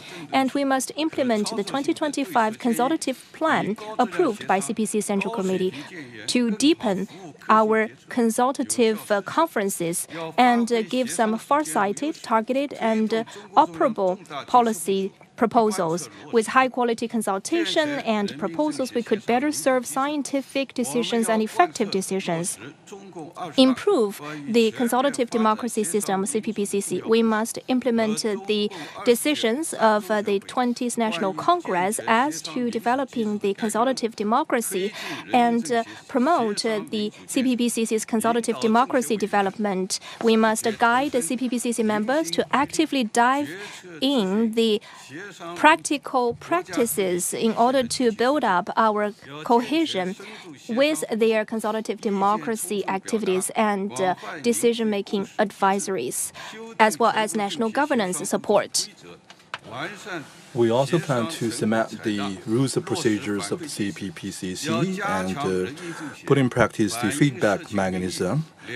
We also need to strengthen our connection with the general public to improve the mechanism of serving the people and amend the work procedures over CPPCC members' investigatory trips so as to improve the democratic supervision mechanism of the CPPCC. Dear members, it is a glorious goal to comprehensively deepen reforms, and the Chinese modernization has the grand prospect ahead of us. We have to remember the important instructions of General Secretary Xi Jinping, cherish our political identity, enhance our capabilities in performing our duties, and engage in learning, researches, and shoulder up our responsibilities and demonstrate the image of CPPCC members in a new era. Let us firmly unite under the CPC Central Committee with Comrade Xi Jinping at its core, reinforce our confidence, forge ahead with great momentum, and ensure that the CPPCC work can make new progress in a new era and make new contributions to China's modernization by cementing a consensus and mobilizing efforts from all corners of the society.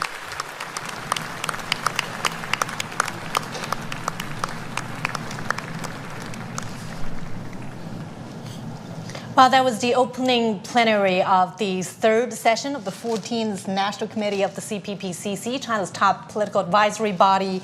And we heard right there, Wang Huning delivered a speech. It's like a report card for the work that the political advisors have done in the past year, breaking down their tasks, some very specific numbers there. But I mean, numbers are only part of the story because we know that this is an annual gathering of the National Committee of these political advisors. But other members at different levels also conduct research and studies throughout the year to offer their proposals and suggestions to the decision-making of the party as well as the government. I think that lengthy, comprehensive speech from Chairman Wang really provided a window into how this political advisory system, this mechanism works in China. When you hear numbers like over staggering 99% of those political proposals receive formal responses. Make no mistake, they don't always make their way into final decision-making or final policy-making, but the fact that over 99% of those proposals receive formal responses means that they value the work of the political advisors. And you also gain a glimpse into how they conduct their work. They participate in inspection visits and international exchanges to make sure that their proposals reflect the latest developments in different disciplines and industries. And also the chairman mentioned that they put in place measures to improve the quality of the proposals. This goes to show that they try to increase the efficiency of their work, and the way they do that is to organize special consultations, expert consultations, and symposiums. The chairman also mentioned that they conduct international exchanges, diplomacy to further China's interests, and they're in contact with overseas international think tanks and civil organizations to do just that. Mom, we'll have so much to talk about with our studio guests here, Chi Qiang and Rick Dunham. Mr. Chi, can I start with you? What has that report provided you with insight into the CPPCC's work, especially in the last year? Well, actually, we'll be talking about the role of the CPPCC as an advisory body to Chinese politics or policy making. Well, it provides us a window to see how it actually been working. Well, we can break it down this advisory function into 3 or 4 parts. Number one is, I think, the democratic monitoring. Well, actually, as we mentioned, those experts from different walks of life, they try to review how the government is performing from different angles, how the public health is doing, what the transportation is doing, and how is the legal system running. And also, don't forget, they have a very wide connections to not only inside of China, but also around China with all the stakeholders. For example, we have a democratic party called the Taiwan Democratic League. So they have very good connections with Taiwan people. And we have Chinese Zhigong Party. They have a very good, liaison with international overseas Chinese. So all these stakeholders, not only within China, all the stakeholders, international friends, like you mentioned about China and African think tanks, their opinions will be reflected. How everybody's thinking the Chinese government should do their job, how we can have more, improved policy making with, better delivery. And all these can be forming into this monitoring system. And also this consultation and the negotiation systems it's not like, a politicians debate to try to weaponize all the agendas just for your own party's game. It's more like every walks of life representatives try to tell the government what we think the things we should be doing, like how this healthcare prices are going to be lowered, or how that technology should be developed. Should we slow down a little bit on AI and wait for the labor forces to catch up with the skills, or how can we improve the education systems? So all these kind of the informations we're going to be put together in a feedback to the CPC, to the MPC, into different bodies of the government. And also, last but not least, I think is forming the consensus, because just you can imagine a country with 1.4 billion of population. You can imagine there are probably going to be gazillion different topics and different agendas we need to do, but there is no time and not enough resources for us to do everything with all the details. So we need to prioritize the things which is most important. And then we need to focus on the consensus. So what's the most important thing? For example, right now, improve people's livelihood, technology development, green development, and all this has been, forming the consensus. So our MPC, our government of the CPC, they will understand where we should start with. Just take a look, as we just mentioned, it's a wrapping up year for the 14th 5-year program. And we're going to start the 15th 5-year program next year. So every consensus and the priorities is going to be put into that 5-year program of the next 5 year and form the guidelines for every walks of life in China, for the government, for the parties, for all the democratic parties. So this is actually very, very important. So by all this systems, we're not saying, don't get it wrong, we're not saying we're perfect, but actually we're providing another answer. Maybe the country can be run in this way without the politicians try to weaponize all the agendas, without, spit on each other's face and, with all this kind of the conflicts and the fight. But everybody can sit down calmly and talk about what is really important and put aside all these biases, all these differences between the political parties, and just to focus on people, what the people really need. How can we help the people improve their livelihood, make this government really for the people, by the people, and of the people? And I think this is the real role of the CPPCC and our MPC, the 2 sessions. Certainly a priority for these political advisors. And also the speech not only reviews the work of these members in the past year, but also outline the tasks ahead in the new year. Now, moving forward, what do you think are some of the challenges that these political advisors will face, considering the internal and external influences? Oh, I think that the priorities will have to do with keeping the economy going. Not only keeping the innovation economy humming, but improving the situation with economic growth. We are in perilous economic times globally, and it's the elephant in the room is what is happening with Donald Trump and trade wars.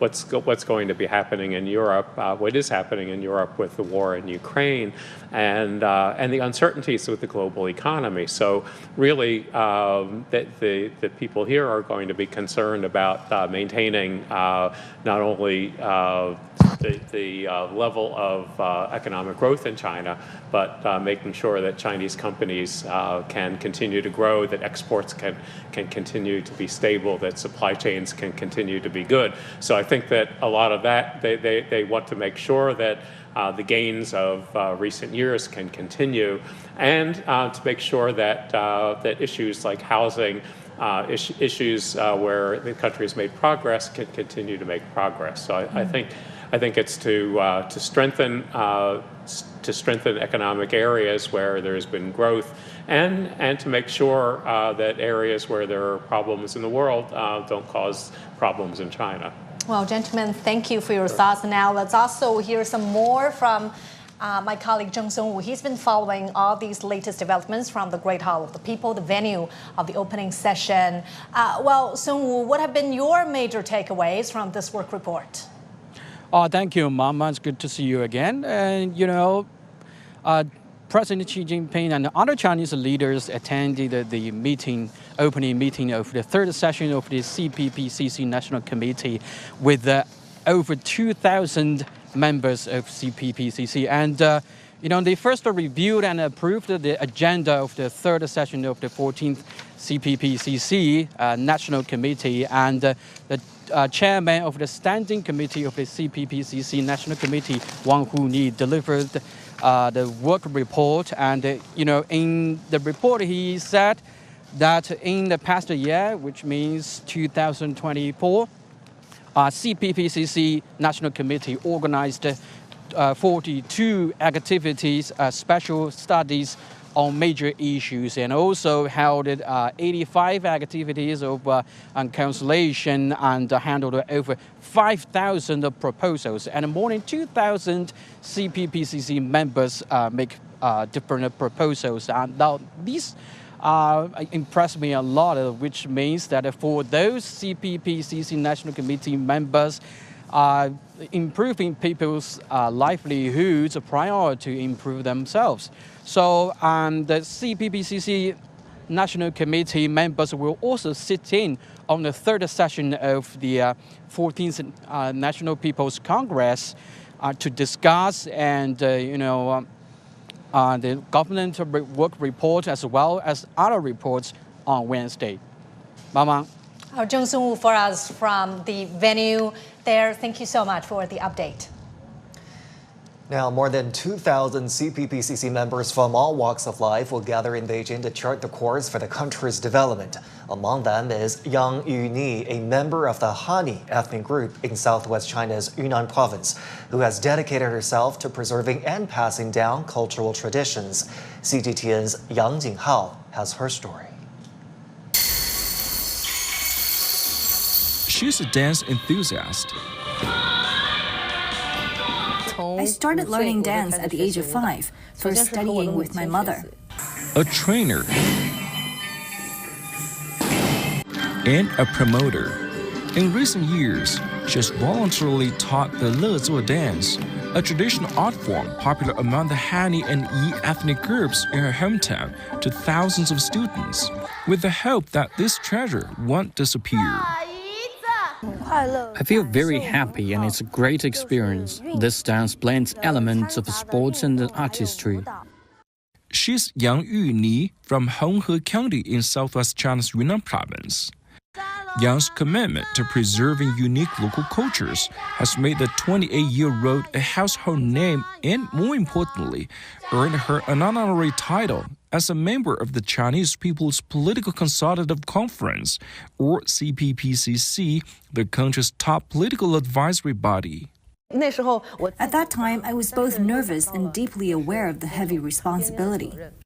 Honghe and neighboring counties are renowned for their vast rice terraces, which have a history spanning over 1,300 years and are inscribed on the UNESCO Intangible Cultural Heritage List. These fields have blessed locals with abundant harvests and helped foster rich cultural traditions, such as the Lezuo dance. Since becoming a CPPCC member in 2023, Yang has made the preservation of these terraces a top priority. In order to propose pragmatic motions relevant to people's livelihoods, Yang has conducted extensive field research and actively gathered public opinions. This is my third year serving, and my focus has expanded beyond the ecological protection of the honey rice terraces. I've become more concerned with the biodiversity hidden in the fields, our diverse cultures, and our precious intangible cultural heritage. This has gradually led me to think more deeply about how to better serve local people. I'm also always attentive to the voices of everyone. With great passion for her work and a strong sense of responsibility in engaging with the political affairs, Yang envisions further progress. I now have a stronger determination to be a leader in promoting Chinese cultural trends, whether it's through innovating our clothing, creating cultural products, or blending traditional songs and dances with modern elements in a visually compelling way. I believe innovation is essential. Yang hopes that her ongoing efforts, together with those of other like-minded young people, will help their culture and communities thrive beyond the mountains. Yang Zhenhao, CGTN, Honghe County, Yunnan Province. Well, traditional Chinese opera is a treasured part of China's cultural heritage, but passing down this treasure is no easy task. It's led to some individuals dedicating everything they have to preserve this tradition. One such person is Miao Jie, a member of the Chinese People's Political Consultative Conference and a renowned Jin opera actress from North China's Shanxi province. CGTN's Hu Chao has the story.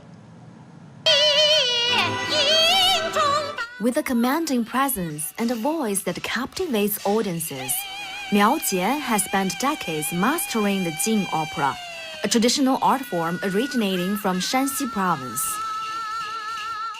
But beyond the stage, she's also passionate about preserving this historic art form. At last year's 2 sessions, as a CPPCC member, Miao submitted 3 proposals focusing on the preservation, development, and talent cultivation of traditional opera. I was thrilled to receive responses to all of the 3 proposals. The CPPCC took my proposals seriously. Every step of the implementation has been communicated with me in detail.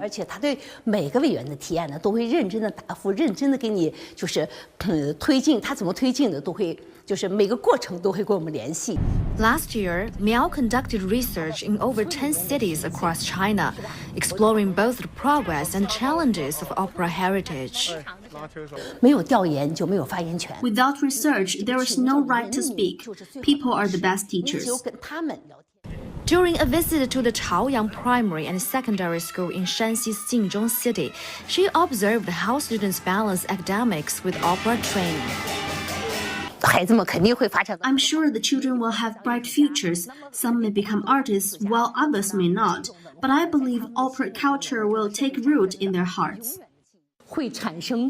At a recent meeting in Jingzhong, local opera artists and industry veterans shared their insights and concerns with Miao.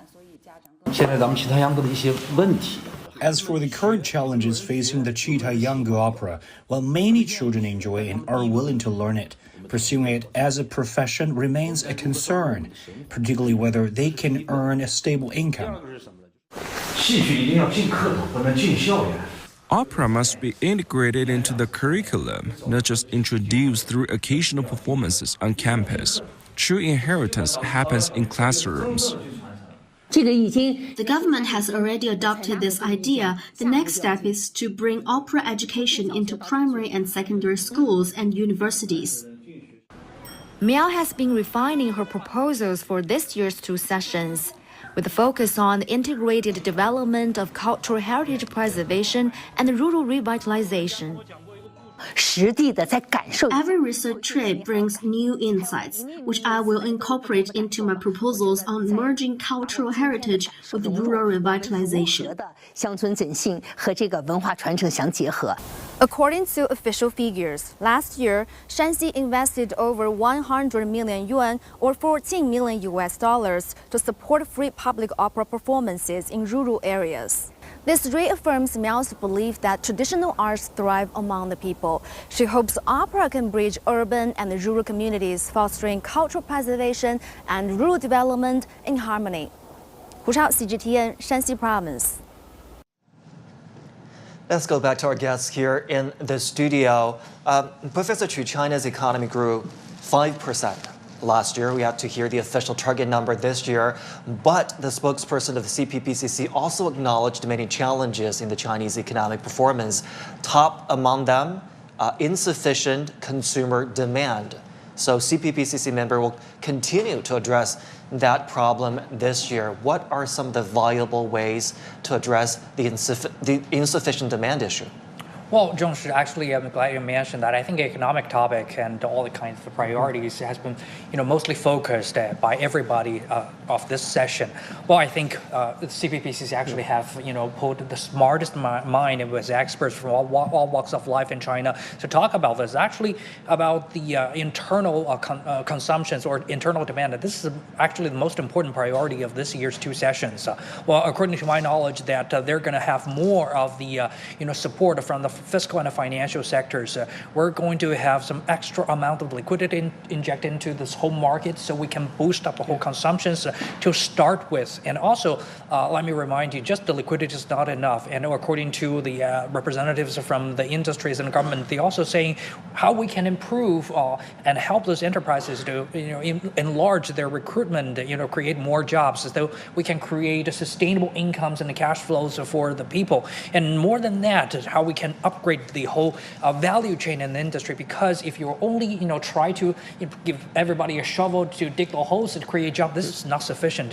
You need actually to create the constant values inside of the jobs and within the supply chain, and then we can deal with sustainable consumptions and everything to grow in the economy. And I think outside China, international wise, probably we're facing a lot of the headwind. Everybody knows the trade conflict is getting worse, with extra tariffs and sanctions on technologies, and how we can deal with that, as we just mentioned, or different democratic parties. They have a very wide liaison and connectivities with international stakeholders. So we're going to talk about this, how we can have the South-South cooperation, the cooperation partnership with the think tanks and the enterprises to work this out so we can, smoothen the future way. Got it. Well, certainly there are challenges and headwinds, but then China is also confident that it has the good fundamentals, stable fundamentals to keep its economy going. I'd like to thank you. We're out of time here. But thank you so much for your insights. Appreciate it. And with that, we come to our special coverage this hour on the opening of this year's annual session of the CPPCC National Committee. I'm Zhong Shi. I'm Wang Mengmang. Thank you so much for watching, and stay with CGTN for more coverage of this event.